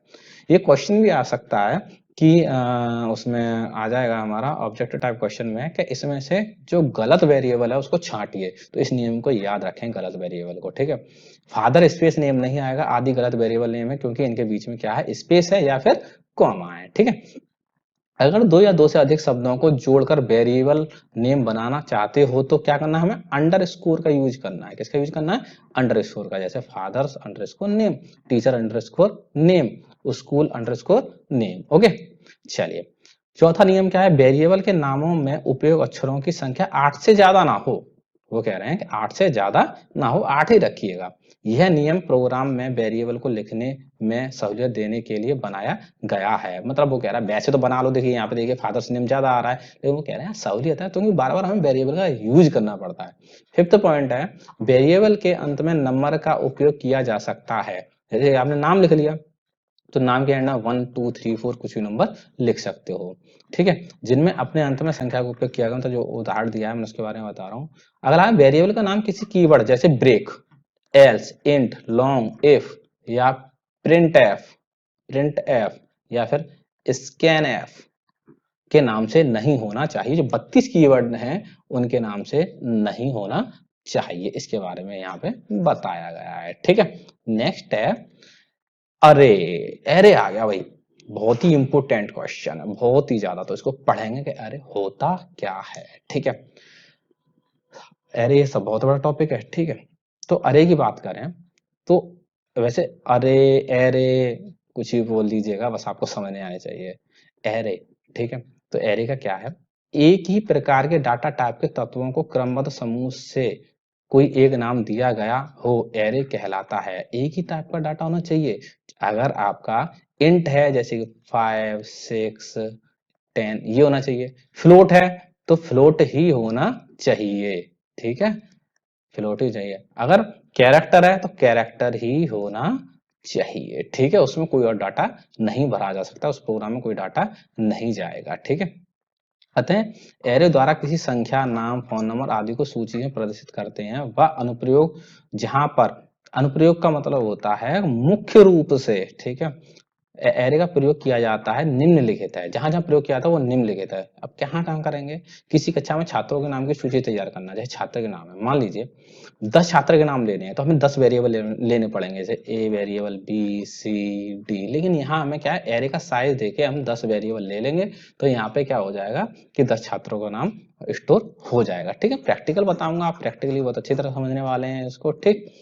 नेक्स्ट है छात्रों की विभिन्न विषयों के प्राप्तांक की सारणी बना सकते हैं, छात्रों का परीक्षाफल तैयार कर सकते हैं, मित्रों तथा उनके फोन नंबर की सूची तैयार करने में मदद कर सकते हैं। इसके अतिरिक्त अन्य अनुप्रयोग में भी एरे का उपयोग किया जा सकता है, ठीक है। सी भाषा में एरे एक प्रकार का डाटा संरचना है जिसमें संबंधित डाटा का निरूपण क्रमबद्ध रूप के से एक नाम द्वारा किया जाता है। उदाहरण के लिए यदि आप नेम की एक एरे किसी कक्षा के 10 छात्रों की सूची को प्रदर्शित करने के लिए बनाना चाहते हो तो क्या है, आपको सी भाषा में एरे को निम्न प्रकार से प्रदर्शित करेंगे, मतलब नेम और आपको आ जाएंगे स्क्वायर ब्रैकेट में 10, ओके। मतलब यहाँ पे हम 10 नाम एंटर करा सकते हैं, ठीक है। मतलब हमें 10 वेरिएबल लेने की आवश्यकता नहीं पड़ेगी, ठीक है। चलिए अब यहाँ पे यहाँ नाम एरे दिया है, इसके क्या, इसके ब्रैकेट चिन्ह में लिखी संख्या को सबस्क्रिप्ट कहते हैं। ध्यान रखिएगा, यहाँ पे सब स्क्रिप्ट की बात करें, सब स्क्रिप्ट क्या होता है, तो सब स्क्रिप्ट मतलब 1 डायमेंशनल एरे होता है, उसको सब स्क्रिप्ट भी कहते हैं। तो क्या होता है कि चिन्ह की एरे का नाम है तथा इसके ब्रैकेट में चिन्ह में लिखी संख्या सबस्क्रिप्ट कहलाती है। सबस्क्रिप्ट क्या कहलाता है, जैसे कि हमने लिखा ए और इसके अंदर कोई वैल्यू लिखी है, हमारी सबस्क्रिप्ट कहलाती है। यह संख्या एरे के तत्वों की संख्या को प्रदर्शित करती है। कैसे करती है सब बताऊंगा। और ये 0 से स्टार्ट होती है और जितना आप चाहें, जैसे कि यहाँ पे आप आगे बता देता हूँ, आगे मैंने एक टेबल बना के समझाया है, ठीक है। तो बिमीय एरे मतलब ये एरे कितने प्रकार के होते हैं, ये एक बिमीय एरे और 2 बिमीय एरे। मतलब 1 डायमेंशनल एरे 2 प्रकार के होते हैं, 1 डायमेंशनल एरे और 2 डायमेंशनल एरे, ठीक है। अब यहाँ पे बात करते हैं कि 1 डायमेंशनल एरे होता क्या है। एक बिमीय एरे में केवल एक ही सबस्क्रिप्ट होता है, केवल एक ही बात करेंगे, एक ही सबस्क्रिप्ट होगा इसमें, मतलब केवल एक ही। जैसे हमने लिखा 5, ठीक है, एरे के अंदर, ठीक है, आई के अंदर हमने 10 लिखा, एक ही आएगा। मतलब यहाँ पे ऐसा नहीं है कि ए के अंदर 2 आ गई, ये 2 डायमेंशनल एरे हो जाएगा। 2 डायमेंशनल एरे की बात थोड़ी देर में करेंगे, ठीक है। चलिए बात करते हैं, सबस्क्रिप्ट किसी एरे के नाम के आगे क्या लगाते हैं, हम स्क्वायर ब्रैकेट लगाते हैं। ये हमारा स्क्वायर ब्रैकेट है। चिन्हों में लिखी संख्या को कहते हैं, मतलब इसके अंदर जो भी संख्या लिखी है उसको सबस्क्रिप्ट कहते हैं, तथा इसमें लिखी संख्या को एरे के तत्वों की संख्या को इंगित करती है। मतलब यहाँ प्रोग्रामिंग मतलब कितनी हमारे वैल्यू एंटर करानी है, वो भैया कितना कितना बड़ा एरे होगा वो इसमें लिखा जाता है स्क्वायर ब्रैकेट में। साधारण भाषा में एक द्विमीय एरे को केवल एरे कहा जाता है, मतलब एक द्विमीय एरे को हम केवल एरे कह सकते हैं। अब एरे को घोषित करना है कि एरे में डाटा कैसे करेंगे, घोषणा करनी है इसकी, ठीक है। जिस प्रकार किसी वेरिएबल के उपयोग से सी प्रोग्रामिंग में उसे घोषित करना पड़ता है, उसी प्रकार एरे का प्रयोग करने से पहले उसे घोषित करना आवश्यक है, मतलब उसका नाम देना आवश्यक है। अन्य घोषणाओं की तरह ही एरे का नाम तथा डाटा टाइप घोषणा कथन में देना आवश्यक है। एरे में यानी डाटा टाइप टाइप, देखिए मैंने आपको यहाँ पे बताया था आपको कि यहाँ पे मैंने क्या लिया, इंट लिया है, क्योंकि सारा काम मैं इंट का कर रहा हूँ। डाटा टाइप लिया है तथा मैंने ये ले लिया। अब यहाँ पे एरे का नाम लेना था मुझे, एरे का नाम मतलब कितना लंबा एरे चलाना है, कितनी वैल्यू हमें एंटर करानी है, ठीक है। सब समझ में आ जाएगा धीरे धीरे करके। और देना आवश्यक होता है। एरे में अन्य गुण समाहित होता है जिसे एरे का साइज कहते हैं। ये एरे का साइज होता है, मतलब इसमें अगर 5 लिखा है तो 5 मतलब 5 में 5 वैल्यू एंटर करा सकते हैं। साइज है, साइज एरे की तत्वों की संख्या को इंगित करता है। यहाँ साइज एरे के नाम क्योंकि स्क्वायर ब्रैकेट चिन्ह के अंदर लिखे जाते हैं। किसी एरे की घोषणा का व्याकरण निम्नलिखित है, मतलब वो कैसे लिख लेते हैं इसको हम। तो इसमें क्या सबसे पहले डाटा टाइप लिखेंगे। डाटा टाइप कैसे, इंट हो सकता है, ठीक है, फ्लोट हो सकता है, ये डाटा टाइप हो गए, ठीक है। फिर एरे का नाम, एरे का नाम कुछ भी हो सकता है, ए हो सकता है, डी हो सकता है। फिर उसका साइज कि इसमें कितने एलिमेंट एंटर कराने, मुझे 5 एलिमेंट कराने, तो इस तरह हम इसका एरे का साइज लेंगे, ठीक है। उदाहरण के लिए 10 छात्रों की संख्या को स्टोर करना है तो उसके लिए क्या करना है आपको, सबसे पहले डाटा टाइप लेना है। डाटा टाइप इंट ले लिया मैंने। फिर उसके 10 छात्र हैं तो मैं यहाँ पे जरूरी नहीं अटेंड लूँ, मैं चाहे स्टूडेंट स्टू भी ले सकता हूँ और इसके अंदर 10 छात्र एंटर कराने हैं तो इस तरह मैं इसको एंटर कराऊंगा, ठीक है। इस घोषणा से यह स्पष्ट है कि अटेंड नामक एरे का साइज 10 है, मतलब 10 बच्चे को हम एंटर करा सकते हैं। अर्थात इस अटेंड वेरिएबल में केवल 10 छात्रों की उपस्थिति स्टोर की जा सकती है, ठीक है। तथा स्टोर हुई सभी संख्याएं या फिर स्टूडेंट का नाम केवल इंट, देखिए हम मैं थोड़ा इंग्लिश इंग्लिश इंग्लिश हिंदी दोनों साथ में आती है, ये इंट लिखा हुआ है, ठीक है। इसको अगर इंग्लिश में कन्वर्ट करूंगा तो इंट आ जाएगा, ठीक है। तो केवल इंट डाटा टाइप को ही की हो सकती है, मतलब जो डाटा है वो इंट डाटा टाइप का ही होगा। यह पूरी एरे निम्नलिखित प्रकार दिखाई जाएगी। देखिए अब देखिए अटेंड में ये सबसे मैंने एक टेबल ले लिया, ठीक है। अब याद रखेंगे कि एक क्वेश्चंस और एक क्वेश्चन ऑब्जेक्टिव क्वेश्चन आ सकता है कि एरे का साइज, मतलब एरे का साइज हमेशा एक संख्या कम पे चलता है। जैसे कि हमने यहाँ पे 10 है ना, तो इसका इंडेक्स नंबर 9 आएगा। वो कैसे आएगा मैं आपको क्लियर कर देता हूँ, ठीक है। ध्यान से सुनेंगे इसको। सबसे पहले क्या करेंगे, सबसे पहले जो हमारा एरे लिखा है मतलब जो हमने इंडेक्स बनाई है वो 0 से स्टार्ट होगी, फिर 0 1 2 3 4 5 6 7 8 9 तक जाएगी, ठीक है। तो इसका मतलब है कि n-1 एरे का साइज यहाँ 10 था तो 10-1 तो आंसर 9, तो 9 तक चलेगा, ठीक है। 9 तक चलेगा तो इसमें क्या करेंगे, 9 तक चलने के बाद अगर मान लीजिए यहाँ पे मैंने एक अटेंड या ए लिया है, ए, ठीक है। सो एड्रेस ऑफ ए मतलब एड्रेस ए एड्रेस, ठीक है। अब बात करते हैं ए में हमने क्या है, ए ऑफ 0 मतलब ए ऑफ 0 में क्या, ए ऑफ 0 में अगर हम पहली वैल्यू लिखते हैं 10, दूसरी लिखते हैं 15, तीसरी 18 19, ठीक है। अगर हम पहली वैल्यू देते हैं तो इसका जो एड्रेस माना ए ऑफ 0 मतलब यहाँ पे 10 आ जाएगा। इसका फिर आ जाएगा ए ऑफ वाट 1 तो यहाँ पे आएगा 15। अब ए ऑफ वाट 2 तो यहाँ पे क्या आएगा 18। इस तरह क्या होता है कि एरे में डाटा फिलिंग होती है, मेमोरी में डाटा इस तरह जाता है, ठीक है। नेक्स्ट क्या है, नेक्स्ट है हमारा इसको मैं रिमूव कर देता हूं, ठीक है। नेक्स्ट है एरे में संग्रहित यानी स्टोर अलग अलग डाटा तत्व कहलाते हैं। किसी एरे में सभी तत्वों का डाटा समान होता है, मतलब इंट है तो इंट चलेगा, फ्लोट है फ्लोट चलेगा, केवल उनमें संग्रहित मान अलग अलग होते हैं, ठीक है। उपयुक्त अटेंड में एरे में कुल 10 तत्व आ सकते हैं, 10 एलिमेंट आ सकते हैं, 10 एलिमेंट आएंगे। सी भाषा में तत्वों की संख्या 0 से प्रारंभ होती है, जो मैंने यहाँ से 0 से की थी, ठीक है। तत्वों की संख्या नहीं, मेमोरी है, क्या है ये, मेमोरी है, ठीक है। 1 इसके ए, ठीक है, ये क्या है, मेमोरी है, मतलब ए ऑफ 2, ए ऑफ 2 में ए ऑफ 2 मतलब तीसरे नंबर पे जो हम तीसरे नंबर 101 देता हूं तो ए ऑफ 2 क्या हो जाएगा, तीसरे नंबर पे यहाँ पे 101 स्टोर हो जाएगा, ठीक है। अतः अटेंड एरे में 0 से प्रारंभ होकर 9 तक समाप्त होगी, n-1 चलेगी, क्या चलेगी, n-1। जितने भी मैंने क्या किया कि एक एरे लिया है मैंने 15 का एरे लिया है तो यहाँ पे कितने हमारे क्या आएंगे, हमारे इंडेक्स नंबर कितने आएंगे 14, n-1 14 आएंगे, ठीक है। होप से कितना मैटर आपके समझ में आया होगा।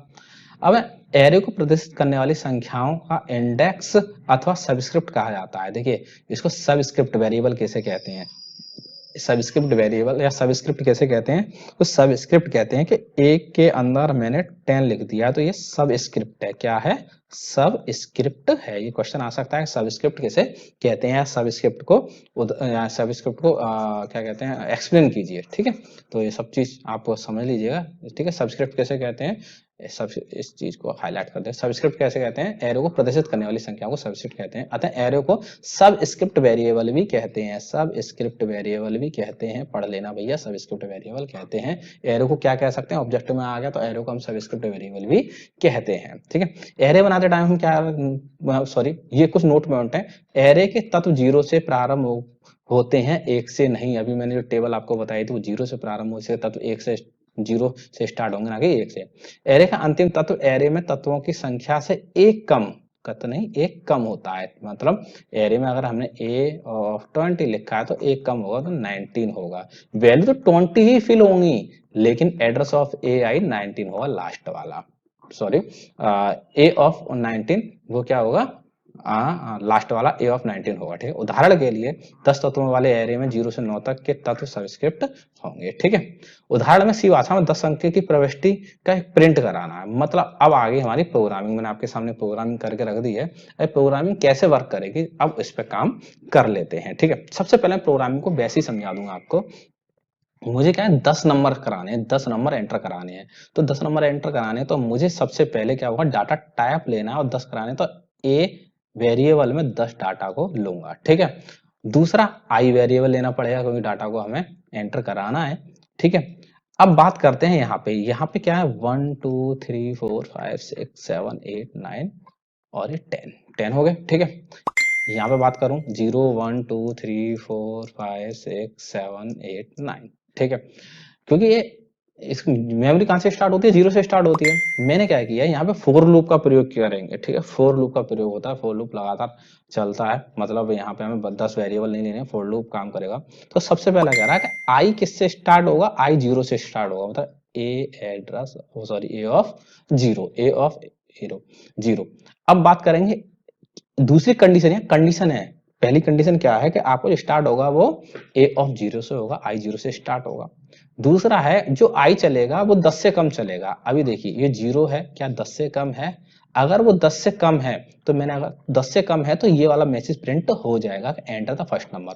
मान लीजिए पहले नंबर है ना 5 एंटर करा दिया तो 5 किस में जाएगा, 5 इसमें जाएगा। ठीक है, 5 पहले में जाएगा। ठीक है, स्कैन किस लिए, क्योंकि वैल्यू को होल्ड करा के मुझे एंटर कराना है, किसमें, हमारा modulus modular address of a i. ठीक है, उसके बाद ये क्या करेगा, हमारी पहली वैल्यू प्रिंट हो जाएगी, पहली वैल्यू हमारी मेमोरी में चली जाएगी, फिर ये वापस जाएगा, एक वैल्यू को इंक्रीज करेगा। अभी क्या था, ए ऑफ 0 था, अगली होगी ए ऑफ 1। ठीक है, ए ऑफ 1, ए ऑफ 1 जाएगा, ए ऑफ 1 से क्या करेगा, यानी ए ऑफ 1 हो गया, ए ऑफ 1 क्या करेगा, कंडीशन से मैच करेगा। जो 1 है वो 10 से कम है, वो 1 तो 10 से कम है तो ये दूसरे में मेमोरी ले लेगा। इसी तरह वो थर्ड में ले लेगा, फोर्थ में ले लेगा, फिफ्थ, 6 7 8 9। और यहाँ पे अब आ जाएगा लास्ट में, लास्ट में चलेगा, लास्ट में आ जाएगा ए ऑफ 10। क्या होगा, ए ऑफ, ऐसे बराबर लगातार चलता रहेगा ए ऑफ 10। एंड में ये इससे कंपेयर करेगा, क्या करेगा, इससे कंपेयर करेगा। ठीक है, तो वो कहेगा कि आई, मतलब जो आई अभी 10 है, ये 10 क्या 10 से कम है, 10 नहीं, वो 10 से कम नहीं है, ये बराबर है। तो क्या होगा, ये वैल्यू यहाँ पे फॉल्स हो जाएगी। क्या हो जाएगी, स्टेटमेंट फॉल्स हो जाएगी। जैसे स्टेटमेंट फॉल्स हो जाएगी तो ये लूप यहाँ बॉडी में से टूट जाएगा और यहाँ पे अगले पार्ट में चला जाएगा। अगले पार्ट में क्या करना है, प्रिंट एफ लिखने हैं, एलिमेंट एलिमेंट जो मैंने एलिमेंट जो दिए हैं ये वाले, जैसे मैंने यहाँ पे पहले नंबर 10 दिया, 20 दिया, 30 दिया, 40 दिया, 50 दिया, तो क्या करेगा एक एक करके। अब यहाँ पे मैंने 10 बार फिर से मुझे अपना लूप चलाना है, कितनी बार चलाना है, 10 बार। मैंने ये कंडीशन दी है तो 0 से लेकर 9 तक तो 10 बार हो गया, और 10 बार करके एक एक एलिमेंट को वो अपनी मेमोरी में स्टोर करेगा। उसके बाद क्या किया है, प्रिंट प्रिंट एन करा दिया, मतलब लाइन प्रिंट मैंने बैकस्लैश एन बता दिया था कि अगली लाइन के लिए परसेंटेज डी मैंने मेमोरी में जाने के लिए, और ए ऑफ आई, मतलब ये अब जितने भी हमारे ये हैं सारे प्रिंट हो जाएंगे एलिमेंट जो मैंने दिए हैं। तो चलिए आज इसका प्रैक्टिकल कर लेते हैं, बिना प्रैक्टिकल ये समझ में नहीं आने वाला है, ठीक है। मैं फिर से नई फाइल ले लेता हूँ, फाइल न्यू, न्यू और ब्लैंक फाइल ले लेता हूँ, और इसको मैं कंट्रोल एस करके सेव कर लेता हूँ, और सेव मैं कर लेता हूँ एरे के नाम से, array, okay, array dot C, array dot C. C क्या है, सी एक्सटेंशन है, प्रोग्राम लिख देंगे हम, ये हमारी हेडर फाइल तो लिखना ही लिखना जरूरी होता है, इंक्लूड और studio dot stdio dot h, फिर hash include CLUD, spelling mistake ना हो इसमें, स्मॉल है तो स्मॉल और कैपिटल है कैपिटल, ठीक है, कॉन्यू डॉट एच, ओके। अब यहाँ पे क्या इंट मेन ले लेते हैं क्योंकि हमारा रिटर्न वैल्यू चाहिए हमें, और उसके बाद हम अपना प्रोग्राम स्टार्ट करते हैं। प्रोग्राम स्टार्ट करते हैं, प्रोग्राम में सबसे पहले हमें क्या करना है, वेरिएबल लेना है, 10 तक चलाना है, तो सबसे पहले वेरिएबल का सॉरी वेरिएबल टाइप लेना है, डाटा टाइप लेना है, उसके बाद हमें ए ले लेते हैं, और ए में हमें कितने स्टूडेंट कराने हैं, 10 कराने हैं, ठीक है, तो यहाँ पे ए 10, और दूसरा वेरिएबल वैल्यू कहाँ से चलेगी, आई से चलेगी, ठीक, यहाँ पे नेक्स्ट ले लेते हैं। उसके बाद फोर लूप चलाएंगे हम, यहाँ पे फोर लूप चलाना है, फोर लूप में क्या करना, आई जो आई हो वो 0 से स्टार्ट हो, आई कंपेयर मतलब आई 10 तक चले, 10 से नीचे तक जो वैल्यू आए उसमें चले, और एक एक करके इंक्रीमेंट होता रहे, ठीक है। यहाँ पे सेमीकोलन नहीं लगाएंगे क्योंकि इसके बॉडी में अब लूप बॉडी में चलेगा, ठीक है। यहाँ प्रिंट एफ लिखेंगे, प्रिंट एफ, और यहाँ पे हम करने वाले हैं बैकस्लैश एन, लाइन चेंज करने के लिए enter the number, okay, space दे देंगे। उसके बाद हमें वैल्यू को रोकना है तो इसके लिए स्कैन एफ करेंगे, स्कैन एफ में हम लिखेंगे यहाँ पे मॉडुलस डी, और मॉडुलस डी में address of a i, address of a I A I, okay. यहाँ पे हम स्टेटमेंट और ठीक है। अब उसके बाद हमें क्या करना है, प्रिंट एफ फिर से करना है, प्रिंट एफ करना है, क्यों, क्योंकि हमें फिर से एलिमेंट वो एरे चाहिए, वो मुझे अपने जितने भी एलिमेंट उनको प्रिंट कराना है, तो एरे एलिमेंट आर, ठीक है, एलिमेंट आ जाएंगे सारे, और यहाँ पे अब उसका फिर से 10 एलिमेंट चाहिए, फिर से फॉर लूप चलाएंगे, फॉर लूप आई बराबर वहीं के वहीं मैं कॉपी पेस्ट कर लेता हूँ, इसमें आपके टाइम की बचत हो जाएगी, कॉपी पेस्ट, ठीक है। और उसके बाद मुझे क्या करना है कि मुझे प्रिंट एफ अब अपना एरे पूरा प्रिंट करा देना वहीं के वहीं, प्रिंट एफ में क्या करना है मुझे, प्रिंट एफ में अगली लाइन से बैकस्लैश ले लेता हूँ क्योंकि लाइन बाई लाइन चले वो, ठीक है, परसेंटेज डी को हम बोलते हैं मॉडुलस डी, और address of a i, address of a i, ठीक है। और यहाँ पर वैल्यू चाहिए तो गेट सी एच, और चलिए ये सारा प्रोग्राम हमारा बन गया है, अब इसको रन करा लेते हैं रन, ओके, कहीं गलती है, अनडिफाइन क्या है यहाँ पे, अनडिफाइन है कि प्रिंट एफ की स्पेलिंग गलत है। रन कराते हैं इस प्रोग्राम को, लिखते हैं इसमें value 1 2 3 4 5 6 7 8 9 10, I think so programme कहीं गलत है, एक बार प्रोग्राम चेक कर लेते हैं। यहाँ पे हम इंट यहाँ पे, और यहाँ सही है, यहाँ सही है, यहाँ प्रिंट टैब देखिए, यहाँ पे क्या है, इस यहाँ पे एड्रेस ऑफ ए आई नहीं आएगा, स्कैन एफ के साथ आता है, ठीक है। अब मैं फिर से कंट्रोल एस कराता हूँ और यहाँ पे रन कराता हूँ, और फिर से टाइप करता हूँ 1 2 3 4 5 6 7 8 9 और 10, आपके सारे के सारे एलिमेंट प्रिंट होके आ गए, 1 2 3 4 5 6 8 9 10, ठीक है। तो आपने वन डायमेंशनल एरे क्लियर कर लिया है। अब चलते हैं सीधे के सीधे two dimensional array. Two dimensional array होता क्या है, ठीक है। तो यहाँ पे है उदाहरण क्या है 10 संख्याओं का, अच्छा दूसरा मैंने सेकंड उदाहरण भी दिया है मैंने कि यहाँ पे क्या 10 संख्याओं का योग निकालना है, क्या निकालना है, 10 संख्याओं का योग है। तो सिंपल से मैंने जो टेबल ले ली है, टेबल में वही हमारा 0 से स्टार्ट होता है, ठीक है। अब 10 संख्या का योग निकालने के लिए देखिए यहाँ तक तो सारा सेम है, यहाँ तक सारा सेम है, बस यहाँ पे क्या करना है कि जब हमें प्रिंट कराना है, जब मैंने पहला प्रोग्राम बनाया था तो मैंने सम बराबर a प्लस बी लिखा था, ठीक है। तो यहाँ पे क्या 10 संख्याओं का प्रिंट लेना है, तो 10 संख्याओं का प्रिंट पहला प्रिंट होगा, तो पहला प्रिंट होगा उसमें जोड़ने के लिए कोई ना कोई वैल्यू, देखिए हम अगर किसी को वैल्यू नहीं देते हैं तो उसमें क्या होता है, उसकी लोकेशन में कोई ना कोई वैल्यू स्टोर हो जाती है, कोई भी डमी वैल्यू हो सकती है। इसलिए हमें क्या होना है कि यहाँ पे हमें एक वैल्यू मतलब इसके अंदर इनिशियलाइज 0 करना पड़ेगा, और 0 में अगर 1 जोड़ेंगे तो 1 हो जाएगा, ठीक है। अगर हम इसके अंदर कोई वैल्यू नहीं देते, मीन टू से यहाँ पे सम बराबर सम प्लस 1, ठीक है। तो यहाँ पे अभी सम की वैल्यू क्या है, मैं 0 दिए तो ऑटोमेटिक 0 और 0 प्लस 1 बराबर 1 हो जाएगी। इसलिए मुझे इनिशिएट क्या करना पड़ा है, यहाँ पे मुझे ए में मैं 0 इनिशिएट कर दिया है, ठीक है।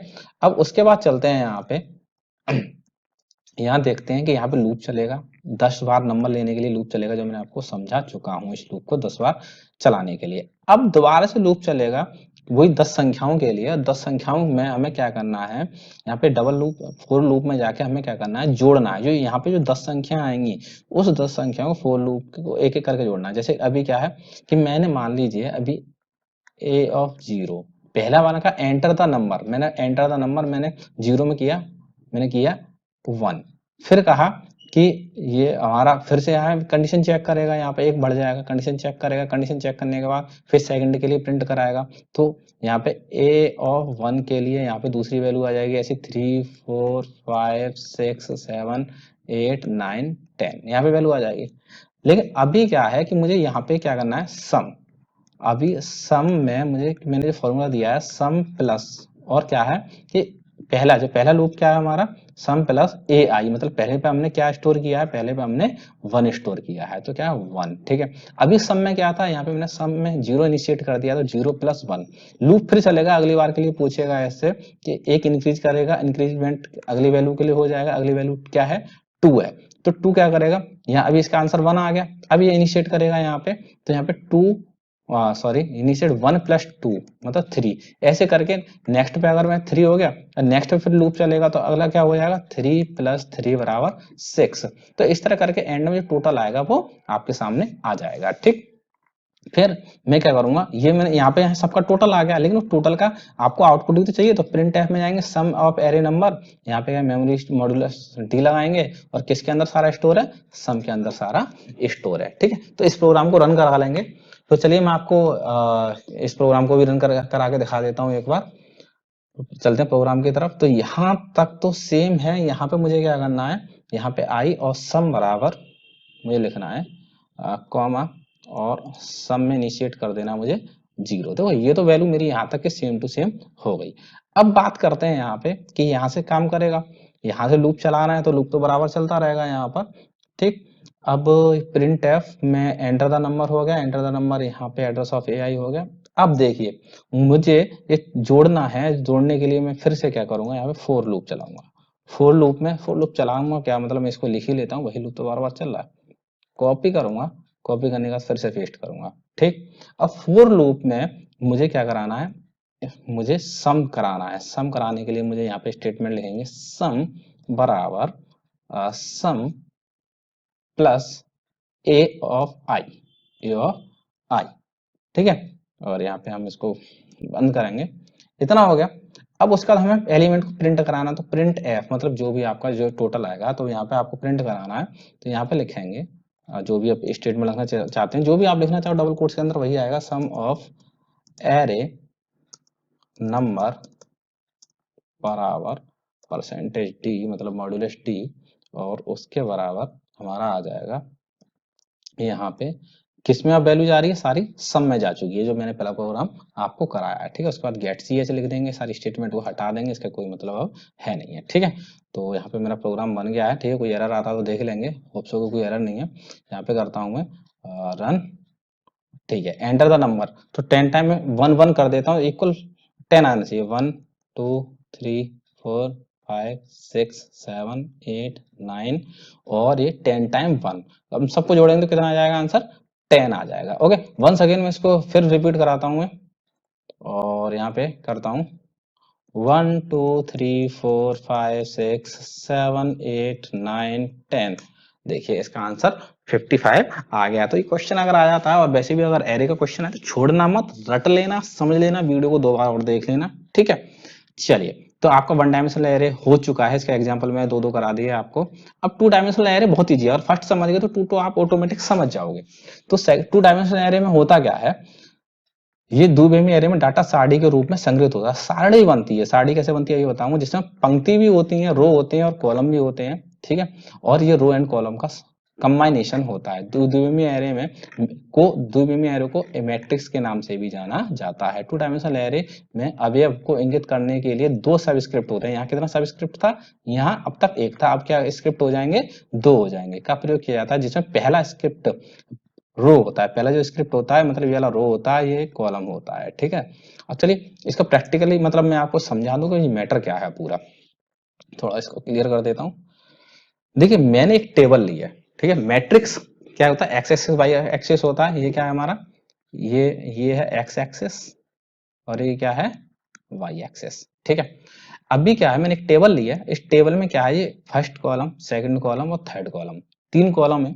उसके बाद ये जो ये होते हैं, ये तो कॉलम होते हैं, और ये क्या होती हैं, रो होती हैं, ठीक है, फर्स्ट सेकंड थर्ड। अभी क्या है, इसमें डाटा फिलिंग होगी, डाटा फिलिंग होगी तो क्या करते हैं कि यहाँ पर सबका मेमोरी दी जाती है, ठीक है। तो जो इसमें पहला कॉलम, जैसे कि हमने लिखा है यहाँ पे A3 × 3, ठीक है। तो यहाँ पे देखिए, ध्यान रखना कि यहाँ पे जो जितने भी सबस्क्रिप्ट दिए हुए हैं 3 × 3 करके, हमारे 9 की इंडेक्स बनेगी। किसकी बनेगी, 9 की। जो पहला होता है रो होता है, दूसरा होता है कॉलम। तो देखिए आप जब भी कभी काम करते हो, डाटा तो इसी रूप में भरा जाता है ना, पहले ये लाइन भरेगी, फिर ये लाइन, फिर ये लाइन।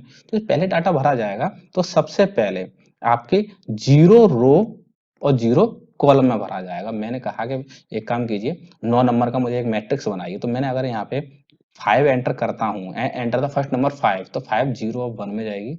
फिर उसके बाद रो, यानी रो मेरी सेम रहेगी, कॉलम चेंज होगा, कॉलम हो जाएगा 0, यानी पहला जो हो जाएगा 0 और कॉलम हो जाएगा 1, फिर 0 रो कॉलम 2। ये पहला आपका मैट्रिक्स, पहली लाइन भर गई। फिर उसके बाद चलेगा हमारा 1 1 रो हो गई, 0 कॉलम हो गया, 1 रो 1 कॉलम, 1 रो 2 कॉलम। उसी तरह हमारा डाटा क्या आ जाएगा, 2 रो 0 कॉलम, 2 रो 1 कॉलम और 2 रो 2 कॉलम।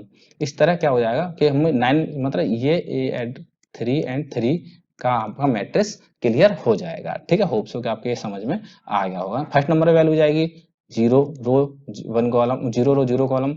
दूसरे में वैल्यू जाएगी 0 रो 1 कॉलम, तीसरे में 0 रो 2 कॉलम। फिर क्या हुआ, एरे टूट जाएगा, अगले से पूछेगा फिर। तो इस तरह आपका काम चलेगा, ठीक है। एरे नहीं टूट जाएगा, मतलब स्टेटमेंट खत्म हो जाएगी पहली वाली।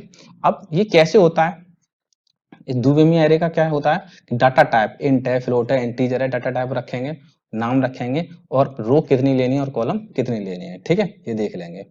फिर उसके बाद बात करते हैं हम यहाँ पर कि उदाहरण के तौर पे हमने क्या लिया है, इंट कोई एरे का नाम लिया है, और 3 × 4, मतलब यहाँ 3 रो हो जाएंगे और 4 कॉलम हो जाएंगे। मतलब आपकी मैं सिंपल सी बात करूं, 3 रो और 4 कॉलम, मतलब 1 2 3, 1 2 3 4, 1 2 3 और ये 4, ठीक है। और ये हो गई आपकी रो, ठीक है। 1 रो 2 रो 3 रो कॉलम 1 2 3 4, ओके। इस तरह से ये काम करेगा आपका, ठीक है। मैं इसको खत्म कर देता हूँ, ओके। फ्लोट में बात करें तो फ्लोट में क्या होगा, फ्लोट में भी ऐसे ही ले लेंगे। पहली स्टेट में 3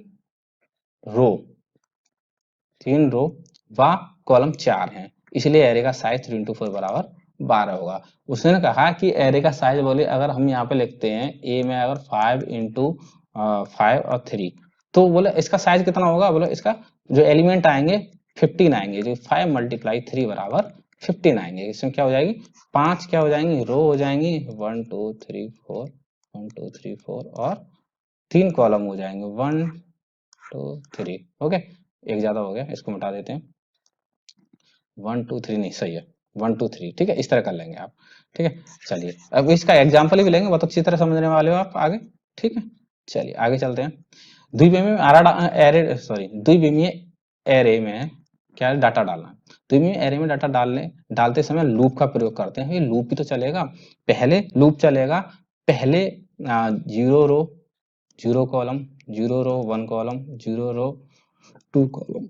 फिर लूप चलेगा हमारा, वन रो, जीरो कॉलम। तो ये लूप ही तो हुआ, ठीक है, जिसको लूपिंग कहते हैं। ठीक, इसको फिनिश कर देते हैं। उसका आता है, परंतु यहाँ यह जानना आवश्यक है कि लूप का प्रयोग जब हम टू डायमेंशनल एरे में जब डाटा डालते हैं तो सामान्यतः हमको दो लूप का प्रयोग किया जाता है। दो लूप मतलब आई लूप और जे लूप, दो लूप हो जाएंगे यहाँ पे। ठीक है, यहाँ पे हमें दो लूप लेने पड़ेंगे। चलिए, यहाँ पे फोर लूप दो बार हो जाएगा हमारा। ठीक है, तो यहाँ पर एक छोटा सा मैंने सिंपली एग्जाम्पल लिया है।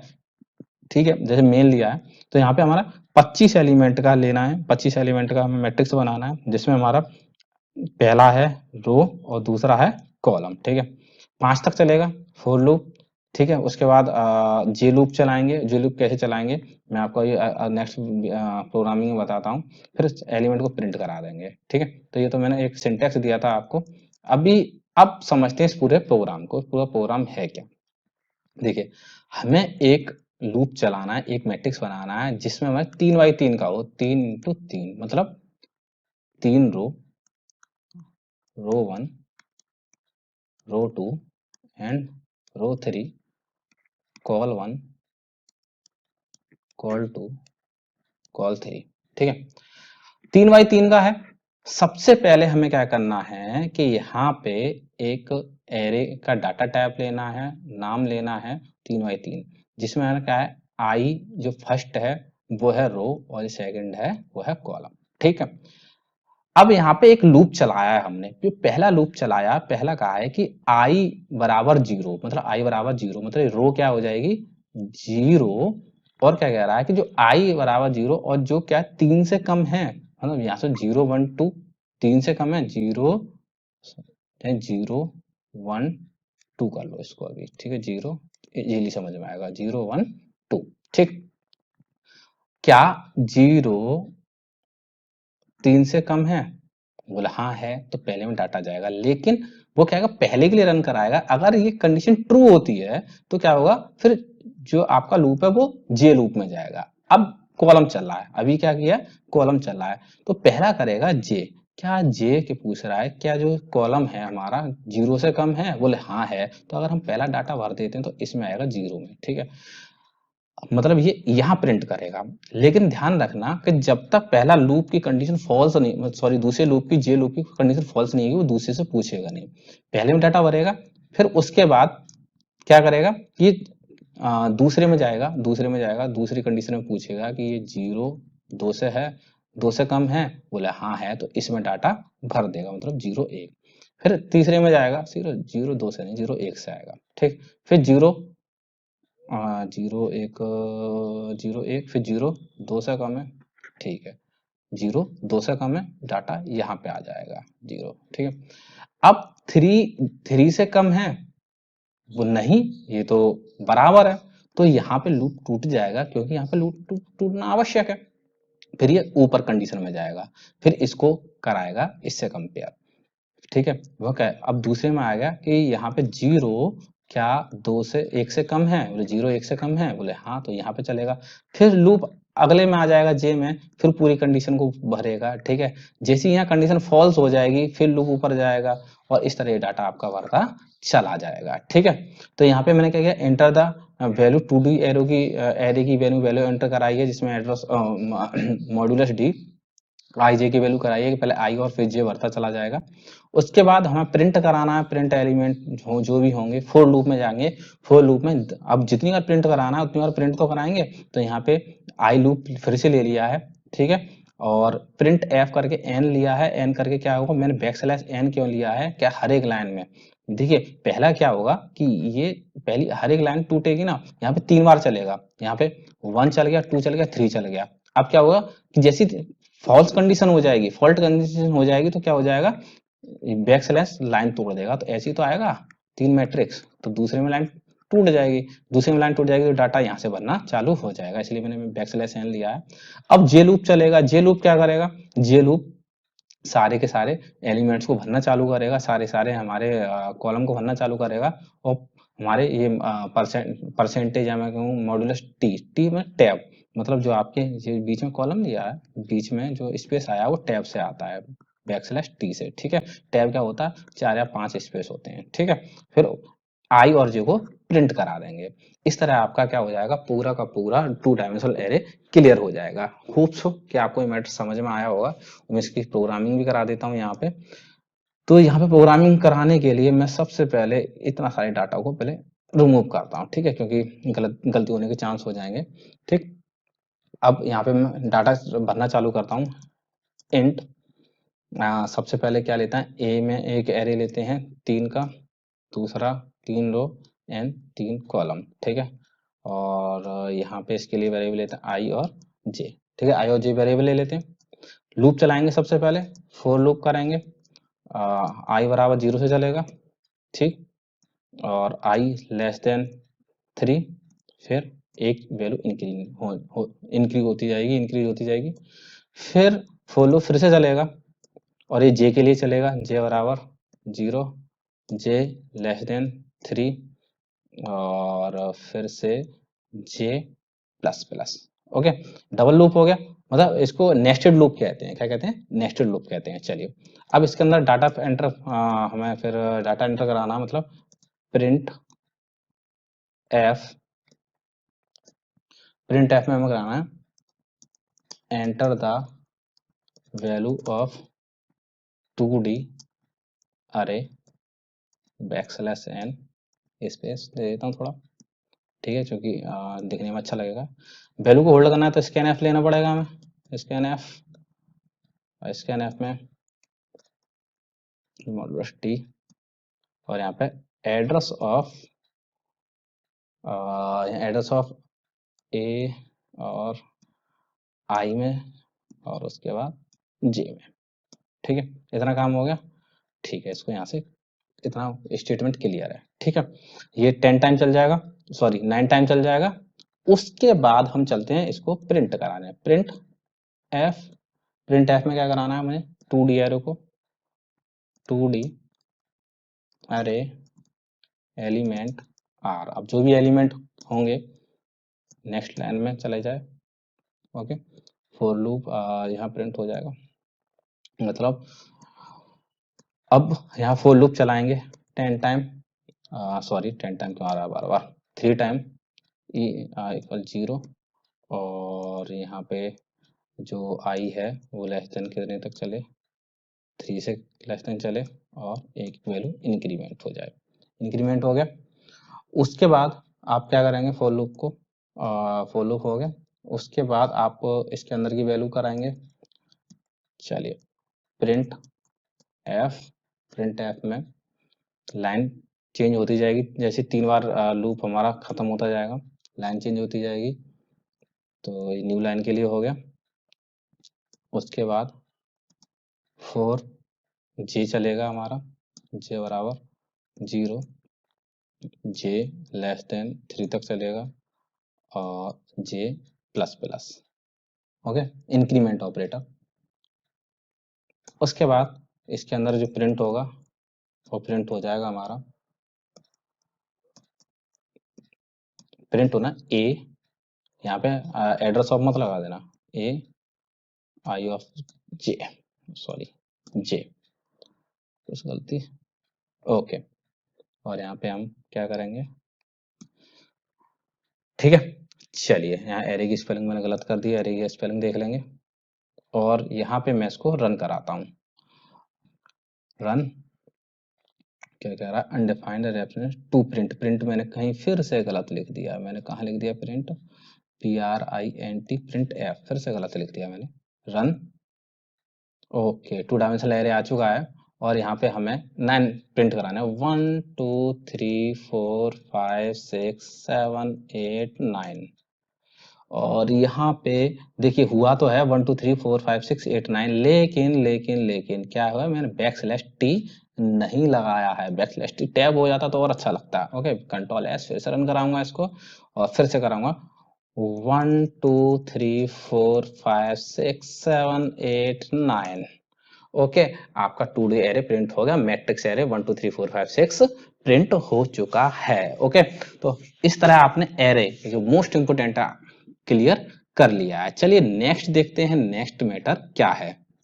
नेक्स्ट है सर्चिंग क्या है, सॉर्टिंग क्या है, विभिन्न प्रकार की सॉर्टिंग, ये भी इंपोर्टेंट में है। सर्चिंग सॉर्टिंग बताइए, ठीक है। इसमें मैंने क्या प्रोग्रामिंग नहीं कराई है, क्योंकि आपकी प्रोग्रामिंग इसमें बताई नहीं गई है, इसलिए सिंपली मैंने समझा दिया है इसको। प्रोग्रामिंग की इसमें कोई आवश्यकता नहीं है, ठीक है। तो चलिए समझ लेते हैं इसके। सर्चिंग क्या है? सर्चिंग, जैसे सर्चिंग का शब्द है खोजना, ठीक है। सर्चिंग जैसे कहा गया है ना, सर्चिंग का मतलब क्या होता है? खोजना। तो खोजेंगे, ठीक है। तो किसी दिए एरे में किसी एलिमेंट या किसी टेक्स्ट में से किसी कैरेक्टर को ढूंढना ही सर्चिंग कहलाता है। मतलब कोई भी एरे दे दिया है, इसमें से कोई कैरेक्टर ढूंढना है, कोई भी टेक्स्ट ढूंढना है, कोई वर्ड ढूंढना है, तो हमें किसकी आवश्यकता पड़ेगी? सर्चिंग की आवश्यकता पड़ेगी। तो एरे में सर्चिंग की मुख्य दो विधियां होती है। नंबर एक, सीरियल सर्च, लाइन से सर्च करेगा। यह प्रक्रिया जिसमें अव्यवस्थित क्रम की किसी क्रमिक सूची में से इच्छित मान को एक निश्चित क्रम में खोजा या सर्च किया जाता है। इस तकनीक को लीनियर सर्च कहते हैं। मतलब लाइन से सर्च करना, इसको क्या लीनियर बोलते हैं। क्रमिक सर्च तकनीक में दिया गया एरे लोअर बैंड से अपर बैंड, मतलब छोटी वैल्यू से ऊपर की तरफ चलता है, तक स्कैन करता है और प्रत्येक एलिमेंट की सर्च करने वाले एलिमेंट की से तुलना करता है। हर एक से तुलना करेगा, ठीक है। अभी एग्जाम्पल बताऊंगा। यह तकनीकी सॉर्टिंग एरे या अनसॉर्टिंग एरे दोनों में अप्लाई की जा सकती है।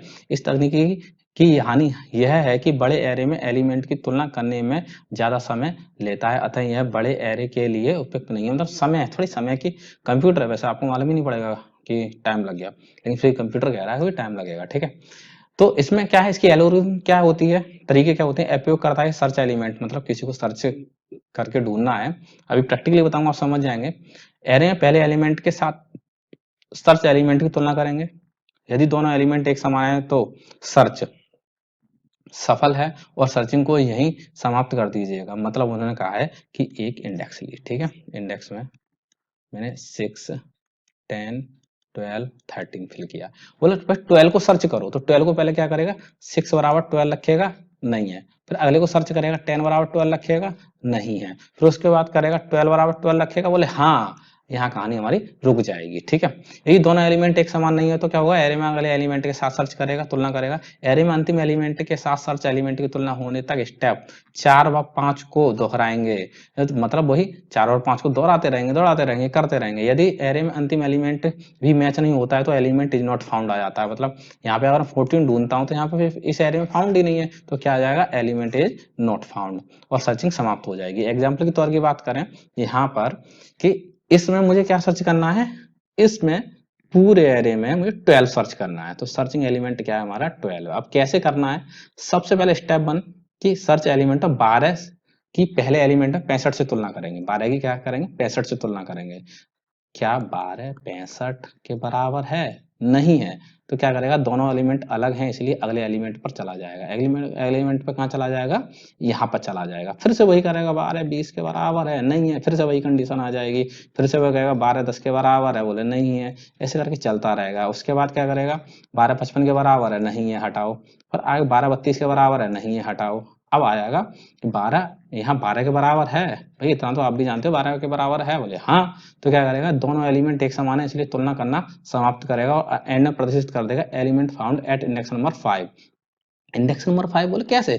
0 1 2 3 4 5, इंडेक्स नंबर 5 मैंने बताया था आपको, इंडेक्सिंग बताई थी मैंने, वही चीज है, ठीक है। बाइनरी सर्च क्या होता है? इस विधि में पहले उपस्थित मानों को बढ़ते क्रम में या आरोही क्रम में व्यवस्थित कर दिया जाता है। मतलब जो पीछे हमने पढ़ा था उसमें पहले क्या हो, जो भी हमने जैसे 10, हमने मतलब 10 लिख दिया है, 2 लिख दिया है, फिर हम 8 लिख दिया है, तो पहले इंक्रीमेंट में पहले इसको लिखेगा, पहले 2 लिखेगा, फिर 8 लिखेगा, फिर 10 लिखेगा, ठीक है। उसके बाद फिर इसको दो भागों में बांट देते हैं। कैसे बांट देते हैं अभी बताऊंगा। यदि एलिमेंट सर्व वैल्यू के समान है तो सर्व प्रक्रिया समाप्त होगी। सर्व मतलब पहले, सर्व का मतलब है पहले। यदि मध्य एलिमेंट सर्च वैल्यू से बड़ा है तो सर्चिंग एरे की कोई अर्धभाग एरे के बाईं अर्धभाग में होती है, अन्यथा दाईं अर्धभाग में होती है। मतलब वो देख लेता है कि आपको दो भाग कर दिए जाते हैं और देख लेता है कि एरे कहाँ से प्रारंभ होना है, किससे बड़ा है, ठीक है। उसके बाद है, इस तकनीक केवल सॉर्टिंग एरे पर अप्लाई होती है यदि क्रमिक सर्च से यह क्रमिक सर्च से कम समय लेती है, ठीक है, क्योंकि दो भागों में बढ़ जाता है। तो उपयोगकर्ता से सर्च एलिमेंट को पढ़ें, सॉर्टिंग एरे के मध्य एलिमेंट का पता लगाएं, यानी बीच में। अभी बताऊंगा कैसे। सॉर्टिंग एरे में मध्य एलिमेंट के साथ सर्च एलिमेंट की तुलना करें और अगर एलिमेंट मिल जाए तो कहते हैं वाह, ये मिल गया। कैसे? उसके बाद देखिए ये हेडिंग दोबारा से आ गई, हेडिंग ही गलत है, ठीक है, हेडिंग पहले दे दूंगा। यदि दोनों एलिमेंट एक समान नहीं है तो जांचें कि सर्व एलिमेंट मध्य एलिमेंट से छोटा है या बड़ा है। अगर दोनों एलिमेंट सही, बीच का एलिमेंट देखेंगे, अगर नहीं मिलता है तो देखेंगे पहला वाला एलिमेंट है छोटा है या बड़ा है, ठीक है, देख लेंगे।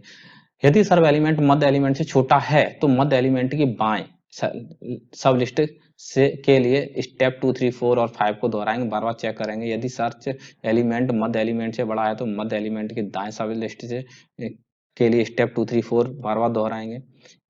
जब तक हम एरे में सर्च एलिमेंट को सर्च नहीं करते या तब तक सब लिस्ट में केवल एलिमेंट नहीं होता तब तक यह प्रक्रिया दोहराते रहेंगे। जब सर्च नहीं होता तब तक एलिमेंट दोहराते रहेंगे। और कि अगर आपको एलिमेंट मिल जाता, अगर आपने कोई एलिमेंट ऐसा डाला है जिसमें है नहीं है तो क्या आएगा, एलिमेंट नॉट फाउंड आ जाएगा। उदाहरण के तौर पर अब बात करते हैं। देखिए मैंने एरे ले लिया, इसमें मुझे 10 फाउंड करना है। क्या फाउंड करना है, 10। तो क्या करें, मध्य में पहले देखेंगे, मध्य, ठीक है। तो सर्च एलिमेंट की मध्य एलिमेंट 28 से तुलना करेंगे। यहाँ पे देखो 1, 2, 3, 4, 5, 6, 7, 8, 9, मतलब बीच का एलिमेंट क्या हो जाएगा, 1, 2, 3, 4, 5, पहले का यहाँ पे इससे तुलना करेंगे, ठीक है, 10, ठीक है। अब 10 से तुलना करेंगे तो यहाँ पे आया था दोनों एलिमेंट एक समान नहीं है, 10 28 से छोटा है ना, 10 28 से छोटा है। मतलब यहाँ पे आप ये भी देख लेंगे, इंक्रीमेंट ऑर्डर लगाएंगे, इंक्रीमेंट ऑर्डर लगा लेंगे। अगर यहाँ पे हमें 35 सर्च करना होता तो 35 यहाँ पे लिखते और 35 सर्च करते तो देखते कि 35 28 से बड़ा है कि छोटा है, मतलब बड़ा है, मतलब फिर यहाँ पे ये वाला आपका एरे बनता। चलिए देख लेते हैं। तो सब लिस्ट क्या बनेगी, अभी क्या है, छोटा है, 10 छोटा है, तो पहले ये लेफ्ट वाली सब लिस्ट बनेगी आपकी, ठीक है, 5, 10, 18, 22। उसके बाद अगर 10 को फाइंड करेंगे तो 5 पहले पे यहाँ फाइंड करेंगे, ठीक है, यहाँ फाइंड करेंगे तो 10 बराबर 10 के आ जाएगा, तो इस तुलना को समाप्त कर देगा। वैसे अभी क्या करेगा, पहले में 10 को 5 से कंपेयर करेगा, ठीक है, फिर दूसरे में 10 को 10 से कंपेयर करेगा, तब खत्म होगा। और ये किस इंडेक्स में है, ये एक इंडेक्स में, 0, 1, 2, 3, ठीक है। तो अगर आपको एक और उदाहरण देना है कि मुझे अगर 35 को सर्च करना है तो आप दाईं ओर से एक सब लिस्ट बना लेंगे, ठीक है। अब सॉर्टिंग क्या है, किसी भी एरे में अनेक, नहीं सर्चिंग हो गया, अब सॉर्टिंग क्या है। किसी भी एरे में उनके एलिमेंट को आरोही या बढ़ते हुए अथवा अवरोही या घटते हुए क्रम में लिखने की क्रिया को सॉर्टिंग, छांटना कहते हैं, ठीक है। सॉर्ट करना, छांटने हैं, ठीक है। ऐसे सॉर्ट करने की 3 विधियां महत्वपूर्ण हैं जिनका विवरण निम्नलिखित है। Number 1, bubble sort. इस विधि में किसी एरे के दो पास पास के एलिमेंट को तुलना करते हैं, दो पास पास के एलिमेंट, ठीक है, अभी एग्जांपल दूंगा, तथा आपस में उनका परस्पर स्थानांतरण करते हैं। यदि यह क्रिया तब तक चलती है जब तक एरे के सभी एलिमेंट व्यवस्थित ना हो जाएं, मतलब असेंडिंग ऑर्डर में ना हो जाएं। इसको एल्गोरिदम क्या है, तरीका क्या है कि पहले एलिमेंट 0 से स्टार्ट करेंगे, एरे के अगले एलिमेंट की वर्तमान एलिमेंट की तुलना करेंगे। यदि वर्तमान एलिमेंट में एरे के अगले एलिमेंट से बड़ा है तो उन्हें स्वैप कर देंगे, मतलब कहेंगे कि यहाँ पे मैंने 10 है, यहाँ 9 है, ठीक है। तुलना करेंगे, यहाँ पे 9 से 10 बड़ा है तो यहाँ स्वैप हो जाएगा, ऊपर 9 आ जाएगा, नीचे 10 आ जाएगा। यदि वर्तमान एलिमेंट अगले एलिमेंट से कम है तो अगले एलिमेंट पर आ जाए और स्टेप 1 दोहराएंगे, मतलब फिर से अगले पे चले जाएंगे। देखो एग्जाम्पल लिया है मैंने, पहले लिया है, यानी पहले मैंने एक इंडेक्स लिया है 20, 3, 9, 2, 1, ठीक है। सबसे क्या लिया, 20 को 3 से कंपेयर कराया, 20 को यहाँ 30 से कंपेयर कराया, बोले छोटा है, छोटा है, ठीक है, 3 इधर आ जाओ, 20 तुम चले जाओ, ठीक है। अब उसके बाद क्या क्या, 20 को 9 से कंपेयर कराया, 20 को 9 से छोटा है, बोले ठीक है तुम यार अब इधर आ जाओ। अब 20 को 2 से कंपेयर कराया, बोले तुम भी छोटे हो, तुम इधर आ जाओ। फिर 20 को 1 से कंपेयर कराया, तो यहाँ पे क्या होगा, ये असेंडिंग हो गया। अभी लेकिन असेंडिंग में नहीं आए, 3, 9, 2, 1 है, ये कैसे आएंगे, 1, 2, 3 करके आएंगे। फिर दूसरी चरण में लेंगे, 3, 9 से छोटा, बोले हाँ है, तो एक काम करो, तो 3, 9 से छोटा नहीं है, बोले नहीं है, अगले में आ जाओ। फिर ऐसे 9, 2 से छोटा है, बोला है, तो 2 यहाँ पे आ जाएगा, 9 आगे चला जाएगा, स्वैप कर लेगा। अगले में पूछेगा क्या 9 1 से छोटा है, बोला हाँ, तो 1 इधर आ जाएगा, तो 9 इधर चला जाएगा। फिर नेक्स्ट स्टेप हमारी आएगी, 3, 2, 1 तो सही हो गए, ठीक है। अब यहाँ पूछेगा कि 3, 2, 1 है ना, 3 2 से छोटा है, सॉरी 3 2 से छोटा है, बोले हाँ है, तो 2 भैया तुम इधर आ जाओ, ठीक है। 3 1 से छोटा है, बोले हाँ हूँ, तो इधर आ जाओ। अब 3 9 से छोटा है, ये तो अभी असेंडिंग में एक तरीके से है ही है। अब फिर से रन कराएंगे उसको, फिर से देखेंगे 2 1 से छोटा है, बोले हाँ, तो भैया तू इधर आ जा। फिर यहाँ पे कोई कंपेरिजन 1 3 9 असेंडिंग ऑर्डर हो चुका है, ठीक है। ये हो गया सॉर्टिंग। लेकिन सॉर्टिंग में अगला इंसर्शन सॉर्ट। इंसर्शन सॉर्ट क्या होता है, यह तकनीकी सॉर्टिंग तकनीकी में सबसे सरल है। इसमें अव्यवस्थित एरे को एलिमेंट की तुलना में एरे के सभी एलिमेंट से करते हैं, मतलब पहले वहां 2 से करते थे, यहाँ सभी से करेंगे। यदि कोई एलिमेंट पहले एलिमेंट से छोटा होता है तो उन्हें कर देते हैं, क्या करते हैं, स्वैप कर देते हैं, क्या करते हैं, स्वैप करते हैं। यह प्रतिक्रिया तब तक चलती है जब तक एरे का एलिमेंट सॉर्टिंग ना हो। यहाँ पे एल्गोरिथम दे दिया है, मान लो एरे में पहला एलिमेंट सॉर्ट है, अव्यवस्थित है, तो शेष के सभी अव्यवस्थित होंगे, ठीक है। पहले एलिमेंट की तुलना दूसरे एलिमेंट से करें, यदि दूसरा एलिमेंट पहले एलिमेंट से छोटा है तो उन्हें स्वैप कर देंगे, सही है। यदि दूसरा एलिमेंट पहले एलिमेंट से बड़ा है तो पहले एलिमेंट की तुलना अब तीसरे एलिमेंट से करेंगे। स्टेप 2 और 3 जब तक दोहराएंगे तब तक हमारा सॉर्ट नहीं हो जाएगा। एग्जाम्पल के तौर पर हमने लिया है, यहाँ पर हमने सॉर्टिंग करनी है हमें इसमें, ठीक है। सबसे पहले क्या किया है, 8 को 9 से कंपेयर किया है, वो तो सही है। फिर 8 को क्या किया है, 6 से कंपेयर किया है। किससे किया है, 6 से कंपेयर किया है। तो देखो छोटा है ना, 8 से 6 छोटा, 6 ऊपर आ जाएगा और 8 नीचे चला जाएगा, ठीक है। अब 6 को 7 से कंपेयर किया है, कोई मतलब नहीं है। अब 6 को 12 से कंपेयर किया है, कोई मतलब नहीं है। अब 6 को 10 से कंपेयर किया, कोई मतलब नहीं है, मतलब पहली वैल्यू आ चुकी है। इसी तरह दूसरी स्टेप चलेगी, अब 9 से चलेगी। 9 को 8 से कंपेयर करेंगे, बोले हाँ तुम छोटे हो भाई, तुम ऊपर आ जाओ। फिर 8 को 7 से करेंगे, बोले हाँ बिल्कुल तुम छोटे हो, फिर से तुम आ जाओ। फिर 7 को 12 से करेंगे, नहीं 7 को 10 से। फिर उसका क्या करेंगे, 7 को, हाँ सॉरी, 7 को यहाँ 10 से कर दिया, यहाँ 6 7 शॉर्ट हो गए। अब उसके बाद बात करेंगे किसकी, 9 की। 9 क्या करेगा, 9 8 से छोटा, बोले हाँ छोटा भाई, तू ऊपर आ जाओ। अब अगले क्या हो गया, क्या 8 12 से छोटा है, छोटा वहीं खड़ा रहा भाई। फिर 8 10 से छोटा वहीं खड़ा रहा, तो यहाँ 8 आ गया। नेक्स्ट स्टेप में क्या होगा, यहाँ पे 9 को करेंगे, बोले 9 12 से छोटा है, बोले 6। फिर 10 से छोटा है, बोले 9 10 से छोटा है, बोले नहीं यार। उसके बाद 9 यहाँ भी सॉर्टिंग हो गई। फाइनली क्या हो गया, ये 12 और 10 हो गए, 10 ऊपर आ जाएगा, 12 नीचे चला जाएगा। ये हो गया आपकी सॉर्टिंग, ठीक है। उसका सिलेक्शन सॉर्ट, सिलेक्शन सॉर्ट क्या है, इस विधि में न्यून मान वाले एलिमेंट को एरे का प्रथम स्थिति पर स्थित किया जाता है, कम मान वाले को पहले ही रख दिया जाता है, उठा के भाई देख लिया जाता, भाई तुम सबसे छोटे हो, तुम चलो ऊपर सबसे पहले। फिर शेष एलिमेंट में से न्यूनतम मान वाले एलिमेंट को द्वितीय स्थान पर रखा जाता है। अब फिर अगले स्टेप चल जाती है, यह क्रिया एरे के व्यवस्थित होने तक चलती रहती है। तो कैसे करेंगे इसको, एरे में छोटे एलिमेंट को सिलेक्ट करें और सबसे ऊपर स्थित करें, ठीक है। अब शेष एलिमेंट में से सबसे छोटे एलिमेंट की सिलेक्ट करें और दूसरे स्थान पर रखें। फिर स्टेप 2 में ये दोहराएं जब तक एलिमेंट सॉर्ट ना हो जाए। प्रैक्टिकल कर लेते हैं, मान ली प्रैक्टिकल करने के लिए हमने यहाँ ले लिया है। सबसे पहले छोटा एलिमेंट पहले ही देख लेंगे, बोले 6 है, बोले 6 भाई तू ऊपर चल। फिर देख लेंगे अगले में छोटा एलिमेंट कौन सा है, जो एलिमेंट 10 है भैया तू यहाँ पे चल। फिर इस पे अगला एलिमेंट देख लेंगे, बोले तीसरे स्टेप पे कौन छोटा, तीसरे स्टेप पे हमारा ये सही है, कोई छोटा एलिमेंट तो अपने आप में है ही है, ठीक है। नेक्स्ट चलेंगे, बोले 19, बोले 19 से छोटा कोई है, सॉरी 29 से कोई छोटा है, 25 भाई, 25 तू यहाँ पे आ जा, 29 यहाँ पे चला जा भाई। फिर उसके बाद क्या कहेंगे, क्या 37 29 से छोटा है, मतलब भाई तू उधर चला जा। तो इस तरह क्या हो जाएगा, आपका एलिमेंट पूरा सॉर्ट हो जाएगा। ओके, तो ये तीनों मैंने क्रिया आपको बता दी हैं। अब आपका लास्ट टॉप है लाइब्रेरी फंक्शन, इसको समझ लीजिएगा, ठीक है, और ज्यादा प्रॉब्लम नहीं आएगी। अब लाइब्रेरी फंक्शन कौन कौन से होते हैं इसको जान लीजिए। प्रोग्रामिंग के अंतर्गत किसी बड़े कार्य को कई छोटे छोटे प्रोग्रामों में बांट दिया जाता है। मैं आपको सिंपल सा एक एग्जांपल बताता हूँ, ठीक है। इसको पहले हटाता हूँ। मान लीजिए मुझे एक स्कूल का सॉफ्टवेयर बनाना है, ठीक है, ये हो गया स्कूल का सॉफ्टवेयर। स्कूल के सॉफ्टवेयर में क्या क्या होगा, देखिए स्टूडेंट होंगे, टीचर होंगे, फीस भी होगी, एग्जाम्स होंगे, लाइब्रेरी होगी, ठीक है। अब इनको छोटे छोटे भागों में बांट दिया, स्टूडेंट को अलग बांट दिया, टीचर को अलग बांट दिया, लाइब्रेरी को अलग बांट दिया, एग्जाम्स को अलग बांट दिया, फीस को अलग बांट दिया।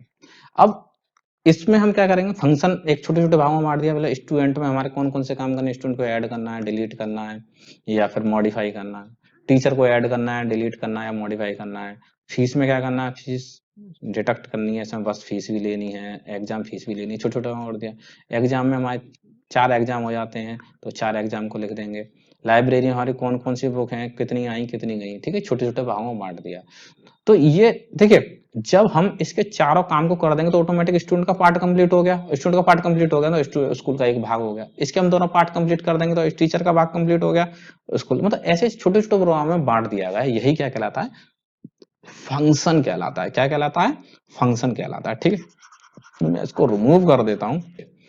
तो फंक्शन पहले क्या है, लाइब्रेरी फंक्शन किसे कहते हैं यहाँ पर, या फंक्शन किसे कहते हैं, आप क्वेश्चन यहाँ भी इस क्वेश्चन को भी देख लेना, फंक्शन किसे कहते हैं, ठीक है, किसे कहते हैं। ठीक है, तो सबसे पहले प्रोग्राम के अंतर्गत किसी कार्य को छोटे छोटे कार्यों में बांटना फंक्शन कहलाता है, जो मैंने आपको बताया। प्रोग्राम बनाते समय हमें कई सारे कार्यों को बार बार करने की आवश्यकता होती है, इसके लिए हमें एक स्टेटमेंट को बार बार टाइप करना पड़ता है। फंक्शन का प्रयोग इसी समस्या से बचने के लिए किया गया है। ठीक है, जैसे स्टूडेंट है, स्टूडेंट का मैंने फंक्शन बना दिया तो बार बार स्टूडेंट का काम होता रहेगा। इसमें किसी विशेष कार्य से संबंधित स्टेटमेंट को एक स्थान पर रखा जाता है, फिर जब भी प्रोग्राम में इस विशेष कार्य को करने की आवश्यकता होती है तो फंक्शन का नाम लिखकर उसे कॉल कर दिया जाता है। ठीक है, फंक्शन कॉल कर दिया जाता है। ये हिंदी का वर्ड है। ठीक है, हिंदी का वर्ड क्या है, ये कॉल लिखा हुआ है। ठीक है, करते हैं।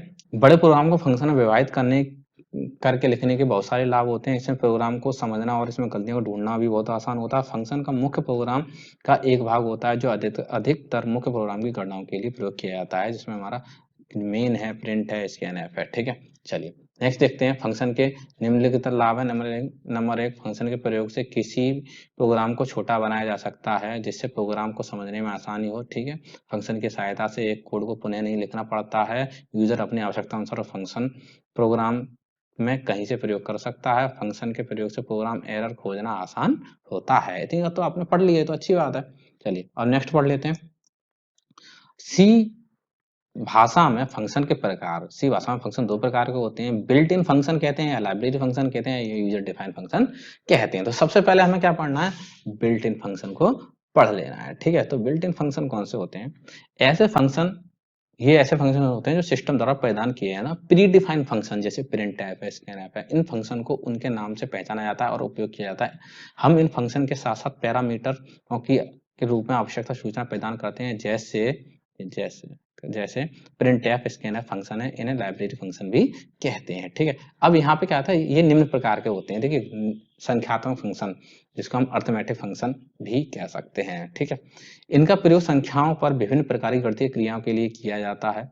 ठीक है, जिसमें गणितीय क्रियाएं जैसे हमें क्या करना, FABS वास्तविक नंबर की निरपेक्ष वैल्यू निकालनी होती है। लॉग में क्या होता है, लघुगणक निकालना होता है। स्क्वायर में क्या होना, वर्गमूल निकालना होता है, जैसे 16 का कितना होता है, 4 होता है।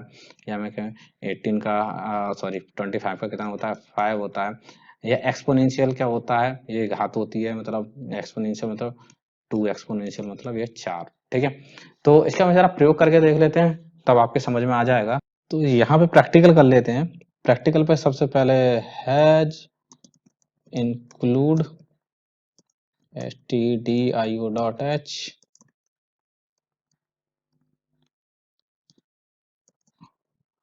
Has include conio.h। उसके बाद हेडर फाइल लेनी पड़ेगी हमें। ठीक है, तो हेडर फाइल के लिए हमने math.h बताया था आपको, तो यहाँ पे आप फिर से लिखेंगे इंक्लूड math.h। हेडर फाइल लेनी पड़ेगी क्योंकि हम मैथमेटिकल फंक्शन करेंगे। इंट मेन लेंगे क्योंकि वैल्यू रिटर्न चाहिए हमें। उसके बाद हम यहाँ पे ले लेते हैं कि यहाँ पे हम ले लें इंट x में कोई अगर वैल्यू हम पहले इनिशिएट कर देते हैं, और उसके बाद SQ एक और वैल्यू लेते हैं क्योंकि इसका हमें उससे आउटपुट चाहिए एक तरीके से। तो SQ बराबर जो हमारा फॉर्मूला है, फॉर्मूला मिनटू से हम फंक्शन जो लगा रहे हैं वो फंक्शन लगा रहे हैं हम SQRT, और SQRT किसमें, x के लिए। ठीक है, तो x की हम x का जो SQRT स्क्वायर निकलेगा वो क्या निकलेगा, प्रिंटफ ले लेंगे, PRINTF प्रिंटफ। प्रिंटफ में हम ले लेंगे मॉडुलस टी। मॉडुलस टी में हमें प्रिंट कराना है SQ। ठीक है, फिर हमें वैल्यू रिटर्न चाहिए गेट सी एच, और इसको रन करा देंगे। ठीक है, तो 16 का आंसर क्या आने वाला, 4 आएगा। ठीक है, मैं इसको रन कराऊंगा और यहाँ पे इसका आंसर कुछ गलत है, फेटल एरर, मैथ डॉट की स्पेलिंग गलत है, मैथ.h। ओके, फिर से रन कराऊंगा इसको। ओके, कुछ ही बार बार क्या बात है, क्या गलती हो रही है यहाँ पे, एरर क्या दे रहा है यहाँ पे, वंस अगेन रन, और SQ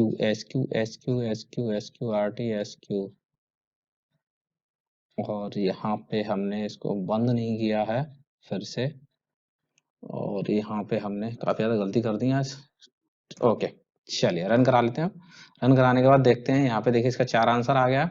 अगर यहाँ पे मैं वैल्यू अगर कर देता हूँ कितनी, यहाँ पे मैं कर देता हूँ 25। ओके, तो 25 कर देता हूँ तो क्या आंसर आने वाला है हमारा 5 आने वाला है। रन कराऊंगा, आंसर क्या आ गया 25। 25 और इसको रन, और सॉरी रिबिल्ड करना है इसको, रिबिल्ड, और बिफोर एसक्यूआर फिर से कुछ गलती बता रहा है, अरे यार ये, और फिर से इसको रन। ओके, तो इसका आंसर कितना आ गया 5 आ गया। ठीक है, तो इस तरह आप क्या करेंगे, फंक्शन का प्रयोग करेंगे यहाँ पे, और लॉग का भी कर लेंगे, एक्सपोनेंशियल का भी कर लेंगे, प्रयोग करके देखेंगे आप। ठीक है, स्ट्रिंग फंक्शन कौन से होते हैं, जिनका प्रयोग स्ट्रिंग पर विभिन्न प्रकार से गणितीय क्रिया करने के लिए किया जाता है, स्ट्रिंग फंक्शन कहलाते हैं। जैसे एसटीआर लोअर है, एसटीआर अपर है, यानी इसका उपयोग क्यों करते हैं कि अगर हम कोई वैल्यू अगर छोटे शब्दों को, कैपिटल शब्दों को लिखा हुआ है और हमें स्मॉल शब्दों में लिखना है, तो हम किसका यूज करेंगे, हम एसटीआर लोअर का, और ये एल है। ठीक है, ये एल है। ठीक है, ये एसटीआर अपर होगा। उसके बाद है एसटीआर सीपीएम, इसका प्रयोग दो स्ट्रिंग की तुलना के लिए किया जाता है। एसटीआर कैट दो स्ट्रिंगों को जोड़ने के लिए किया जाता है। ठीक है, कैरेक्टर फंक्शन क्या कहलाता है, कैरेक्टर फंक्शन में इस प्रकार के फंक्शन का प्रयोग कैरेक्टर पर प्रयोग किया जाता है। इनमें से इसका जो हेडर फाइल होती है वो क्या होती है, हमारी C type dot H header file होती है। अब इसमें टू अपर किसके लिए होता है, सी को वर्णमाला के बड़े अक्षरों में परिवर्तित करने के लिए टू अपर का भी होता है। टू लोअर वर्णमाला के छोटे अक्षरों में परिवर्तित करने के लिए इज लोअर, ये कह रहा है कि जो भी हमने शब्द लिखा है, मतलब हमने जो भी वैल्यू लिखी है, जो भी शब्द लिखा है, जैसे हमने लिखा है कि यहाँ पे अगर मैंने ए लिखा, तो वो कह रहा है क्या ये इज लोअर, क्या ये ए छोटा है, अगर है तो ट्रू आएगा। अगर मैं यहाँ पे लिखता हूँ कैपिटल में ए, और क्या क्या ये पूछता है कि क्या ये छोटा है, तो नहीं, इसके वैल्यू इसकी फॉल्स आएगी। ट्रू फॉल्स के लिए वैल्यू लेने के लिए क्या आता है, इज अपर ऐसे ही करता है, वर्णमाला बड़ा अक्षर है या नहीं है ये देखने के लिए। इज अल्फा, यानी आपकी वर्णमाला में ये इज अल्फा है या नहीं, मतलब अल्फाबेट न्यूमेरिक है या नहीं, ये वैल्यू लेने के लिए किया जाता है। अब आता है यूजर डिफाइंड फंक्शन। ठीक है, ये ऐसे फंक्शन होते हैं जो उपयोगकर्ताओं द्वारा अपनी आवश्यकता अनुसार लिखे जाते हैं। किसी प्रोग्राम में सबसे पहले उपयोग किए जाने वाला फंक्शन मेन वास्तव में यूजर डिफाइंड फंक्शन कहलाता है। देखिए, यूजर डिफाइंड फंक्शन क्या कहलाता है, जैसे फंक्शन जो यूजर अपने अकॉर्डिंग बना सके उनको यूजर डिफाइंड फंक्शन कहते हैं। हम चाहें तो केवल इसी फंक्शन का प्रयोग कर अपने सारे प्रोग्राम लिख सकते हैं, परंतु ऐसा करने पर प्रत्येक प्रोग्राम बहुत लंबा और जटिल हो जाता है। ठीक है, तथा उसमें कई बार एक ही भाग को दोहराया जाएगा, जिसमें हमारा अनावश्यक समय नष्ट होता है। इस दोहराव से बचने के लिए हम विभिन्न फंक्शनों का प्रयोग करते हैं। इस फंक्शन का उपयोग करते समय निम्नलिखित 3 तत्वों का ध्यान किया जाता है। मतलब वो कह रहा है कि भाई वैसे तो इसको हम कर लें अपना काम, लेकिन अपना काम करने के लिए फंक्शन क्या है, प्रोग्राम कुछ ज्यादा बड़ा हो जाएगा। ठीक है, लेकिन हम अगर फंक्शन का प्रयोग करके मतलब इन एलिमेंट का प्रयोग करके करेंगे तो खैर प्रोग्राम आसान भी हो जाता है। तो यहाँ पर हमें क्या करना है, 3 बातों को याद रखना है। फंक्शन की घोषणा करना, दूसरा है फंक्शन को कॉल करना, तीसरा करना फंक्शन को परिभाषित करना। मैं इन सबका पूरा प्रैक्टिकल बताऊंगा कि कॉल और परिभाषित कैसे करेंगे। ठीक है, जहां पर इंपॉर्टेंट है मैं सारा प्रैक्टिकल बताता जाऊंगा वहां पे। ठीक है, तो नेक्स्ट है सबसे पहले फंक्शन को कॉल करना है। फंक्शन को कॉल करना होता क्या है, ठीक है, तो यह क्या है, सी प्रोग्राम में उपयोग किए जाने वाले फंक्शनों को वेरिएबल की तरह इनके उपयोग से पहले घोषित किया जाता है, डिक्लेयर कर देते हैं। फंक्शन को घोषित करने का प्रारूप इस प्रकार है। रिटर्न टाइप क्या रखेंगे, कोई भी रिटर्न टाइप, मतलब इंट है, फ्लोट है। ठीक है, फंक्शन का नाम क्या लिखेंगे, चाहे सम लिख लो, कोई फंक्शन लिख लो। पैरामीटर क्या होगा, मतलब कितने वेरिएबल ले रहे हैं। अगर मान लीजिए 2 वेरिएबल को जोड़ने का हमें प्रोग्राम बनाना है, ठीक है, ए और बी। ठीक है, तो ये क्या है, 2 वेरिएबल लेंगे तो यहाँ पे एक इंट इसलिए प्रयोग हो जाएगा, मतलब ये पहला वाला इंट ये इसलिए प्रयोग हो जाएगा, दूसरा वाला इंट इसके लिए प्रयोग हो जाएगा। ठीक है, यहीं पे हमें क्या है ना, इंट ए इंट बी भी घोषित कर सकते हैं, इंट लेके भी काम चला सकते हैं। ठीक है, इसके बाद फंक्शन को कॉल करना। फंक्शन को कॉल करने का क्या मतलब होता है, फंक्शन को कैसे कॉल करेंगे। फंक्शन को कॉल करने के लिए किसी फंक्शन प्रोग्राम को केवल उसका नाम देकर, मतलब कोई नाम दे सकते हैं उसे, और एक्चुअल पैरामीटर या आर्गुमेंट की लिस्ट यदि कोई हो को एक कोष्टक के अंदर लिखकर कॉल कर सकते हैं। एक कोष्टक के अंदर लिखा जाता है। ठीक है, मतलब यहाँ पे फंक्शन कॉल करना क्या कहलाता है, ये डबल एल है। ठीक है, कि यहाँ पे मेन ले लिया है, इंट ए लिया है, ए में हमें फंक्शन को कॉल करना है, तो हमने 3 कॉमा 5 को कॉल किया है, इसको बोलते हैं फंक्शन कॉलिंग। प्रयोग करके बताऊंगा। प्रिंट एफ में इसको प्रिंट कर लेंगे ए को, ठीक है, प्रिंट एफ कर लेंगे।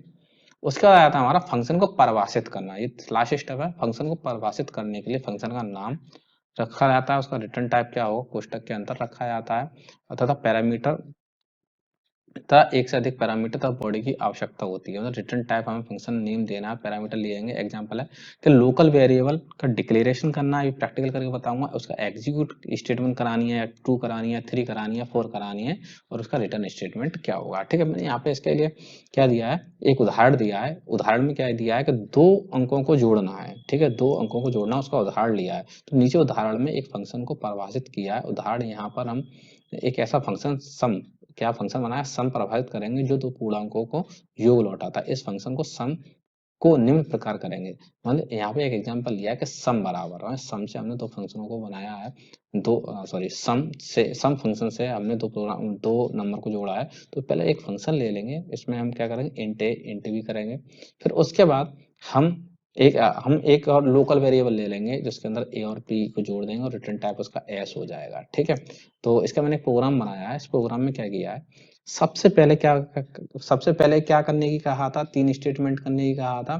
फंक्शन की घोषणा करना, ठीक है, और यह घोषणा करना है, या फंक्शन को घोषित किया है, इंट किया है, उसका प्रोटोटाइप बताया कि यहाँ पे हमें ऐड एक फंक्शन बनाया है। ऐड क्या है, फंक्शन है, और इसमें क्या किया है, 2 उसका टाइप लिया है, इंट इंट, क्योंकि हमने ए जोड़ना है और क्या है, बी जोड़ना है। ठीक है, अब क्या करना है, यहाँ पे प्रोग्राम में जाएंगे, इंट वेरिएबल ले लेंगे, प्रिंट टाइम में 2 नंबर एंटर कराने हैं, और इसके लिए परसेंटेज डी, मतलब 2 वेरिएबल, अगर 2 वेरिएबल प्रिंट कराने हैं तो यहाँ पे हमें क्या है, modulus D, address of A, address of B लेने पड़ेगा। अब क्या करना है, फंक्शन को कॉल करना है। क्या करना है, फंक्शन को कॉल करना है। तो फंक्शन के लिए कॉल करने के लिए क्या करेंगे आप, सबसे पहले परसेंटेज डी, जो भी पहली वैल्यू है आएगी, दूसरी वैल्यू आएगी, और उसका टोटल आएगा। तो उसका टोटल करने के लिए ए पहली वैल्यू, बी दूसरी वाली, और जिसका टोटल आएगा, तो यहाँ होगा फंक्शन कॉल। क्या हो गया, ये ऐड किसको कर रहा है, फंक्शन को कॉल कर रहा है। यहाँ से ये फंक्शन को यहाँ से कॉल कर रहा है, ए कॉमा बी। अब रिटर्न टाइप पे जो आना है वो आना है। उसके बाद फंक्शन को डिफाइन करना है, जो हमारी डिक्लेरेशन थी एंड में, डेफिनेशन ऑफ लिस्ट। तो यहाँ पे क्या है, हम लोकल वेरिएबल से कर लेंगे, इंट इंट एक्स और इंट वाई, हम अलग वेरिएबल ले लेंगे, और उन्हें रिटर्न टाइप का लिख देंगे कि रिटर्न क्या होगा हमारा, एक्स प्लस वाई, जो भी वैल्यू जोड़ी है। ठीक है, ये ठीक है, एक्स हमारा ए हो जाएगा और वाई हमारा बी हो जाएगा। ठीक है, इस तरह हम इसका प्रैक्टिकल कर लेते हैं एक बार, 2 फंक्शन को जोड़ने का। ओके, तो यहाँ पे इसको हटा देते हैं, इसको हटा देते हैं। ठीक है, ठीक है, अब 2 नंबरों को जोड़ना है आपस में, तो 2 नंबरों को जोड़ना है। तो अब 2 नंबर को जोड़ने के लिए सबसे पहले हमें क्या करना है, सबसे पहले हमें डिक्लेरेशन, मतलब हम फंक्शन का प्रोटोटाइप बताना। तो इंट में हमें एक फंक्शन बनाना, ऐड में हमें 2 वेरिएबल लेने थे, वो दोनों इंट थे, कॉमा इंट, दोनों वेरिएबल ले लिए मैंने। ठीक है, ओके, दोनों वेरिएबल ले लिए। ठीक है, और यहाँ पे मैं साथ के साथ लिख लूँ तो ज्यादा अच्छा है, फंक्शन प्रोटोटाइप।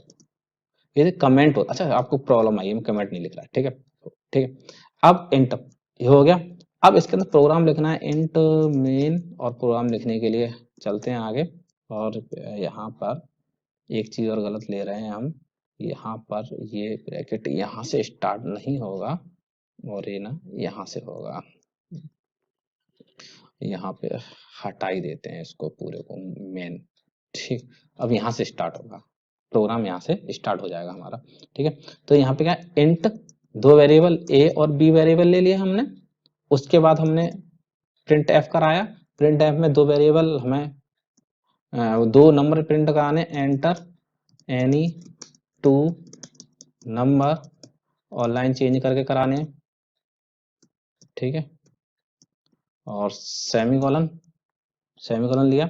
उसके बाद हमें वैल्यू को स्टोर करना है, स्कैन एफ में वैल्यू को स्टोर करने के लिए परसेंटेज डी प्लस, नहीं प्लस रहने दीजिए, परसेंटेज डी, उसके बाद कॉमा एड्रेस ऑफ ए, और फिर उसके बाद एड्रेस ऑफ बी, 2 वैल्यू। ठीक है, एड्रेस ऑफ बी। ओके, इतना हो गया हमारा। अब हमें क्या करना है, फंक्शन को कॉल करना है। तो फंक्शन को कॉल करने के लिए हम क्या करेंगे, प्रिंट एफ में हम करेंगे मॉडुलस डी प्लस दूसरे फंक्शन को जोड़ना, हमें दूसरे वेरिएबल को जोड़ना है, ठीक है, बराबर मॉडुलस डी। नेक्स्ट लाइन में ले लेते हैं इसको, ये इसके अंदर ही आएगा, ठीक है, ये बाहर नहीं जाना है, बैकस्लैश एन, ये गलत कर रहा हूँ, कंट्रोल एक्स, ठीक है। ओके, अब उसके बाद क्या करना है हमें, कॉलिंग करनी ए बी, और किसको कॉल करनी है, ऐड को, ठीक है, ऊपर जो हमने बनाया था उसको कॉलिंग करनी ए कॉमा बी, ए कॉमा बी। ओके, यहाँ पे हमने सेमीकोलन लिया, सेमीकोलन लेने के बाद इसकी वैल्यू रिटर्न टाइप क्या होनी चाहिए, जीरो होनी चाहिए, मतलब रिटर्न टाइप जीरो मतलब इन किसके लिए होती है, इंटीजर वैल्यू के लिए। अब क्या करना, फंक्शन को डिफाइन करना है यहाँ पे, तो बॉडी इंट फंक्शन को डिफाइन करेंगे, ऐड और लोकल वेरिएबल के साथ करेंगे, कोई भी इंट एक्स ले लिया कॉमा इंट वाई ले लिया, ठीक है, इंट एक्स और इंट वाई, ठीक, चलिए। ओके, अब इसको रन करा लेंगे, ठीक है। स्टार्टिंग में दो नंबरों को जोड़ा था हमने, एक प्रोग्राम बनाया था, यहाँ पे भी हमने फंक्शन द्वारा दो नंबरों को जोड़ा, प्रोग्राम बड़ा हो गया है। ओके, पर कोई बात नहीं, काम तो करना ही है हमें। तो एरर काफी ज्यादा आ रहे हैं इसमें, अगर एरर चेक कर लेते हैं, एरर मैंने कहाँ कहाँ कर दिए हैं। पहला एरर मेरा ये यहाँ इंट नहीं लेना है, फालतू में ले लिया मैंने यहाँ पे, ठीक है, इंट में यहाँ पे रन कराना है, रन कराऊंगा। अब कितने एरर रह गए, कोई एरर नहीं है, ठीक है। तो यहाँ पे दो नंबर लेना है, 2+3, 2+3 5 हो गया, वंस अगेन फिर से रन करा रहा हूँ, 10 3 13 हो गया। ओके, तो इस तरह क्या करते हैं, function calling, function argument, function prototype, function definition, मतलब सबसे पहले हमारा क्या होता है, यहाँ पे सबसे पहले फंक्शन का प्रोटोटाइप देते हैं, ठीक है। उसके बाद क्या करना है, हमें फंक्शन कॉल करना है, और उसके बाद हमें क्या करना है, फंक्शन को डिफाइन करना है। ओके, तो इस तरह आप फंक्शन क्लियर कर लेते हैं। तो दोस्तों मैंने ये चैप्टर आपका जो सी है बहुत कम समय में खत्म कर दिया है, ठीक है, इम्पोर्टेंट आपका करा दिया है। तो अगर वीडियो मेरी आपको अच्छी लगी हो, हेल्पफुल हो, तो प्लीज लाइक कीजिएगा, शेयर कीजिएगा, कमेंट कीजिएगा, और प्लस भी चैनल को सब्सक्राइब जरूर कर लीजिएगा। So thank you for watching my video, मिलते हैं नेक्स्ट वीडियो में।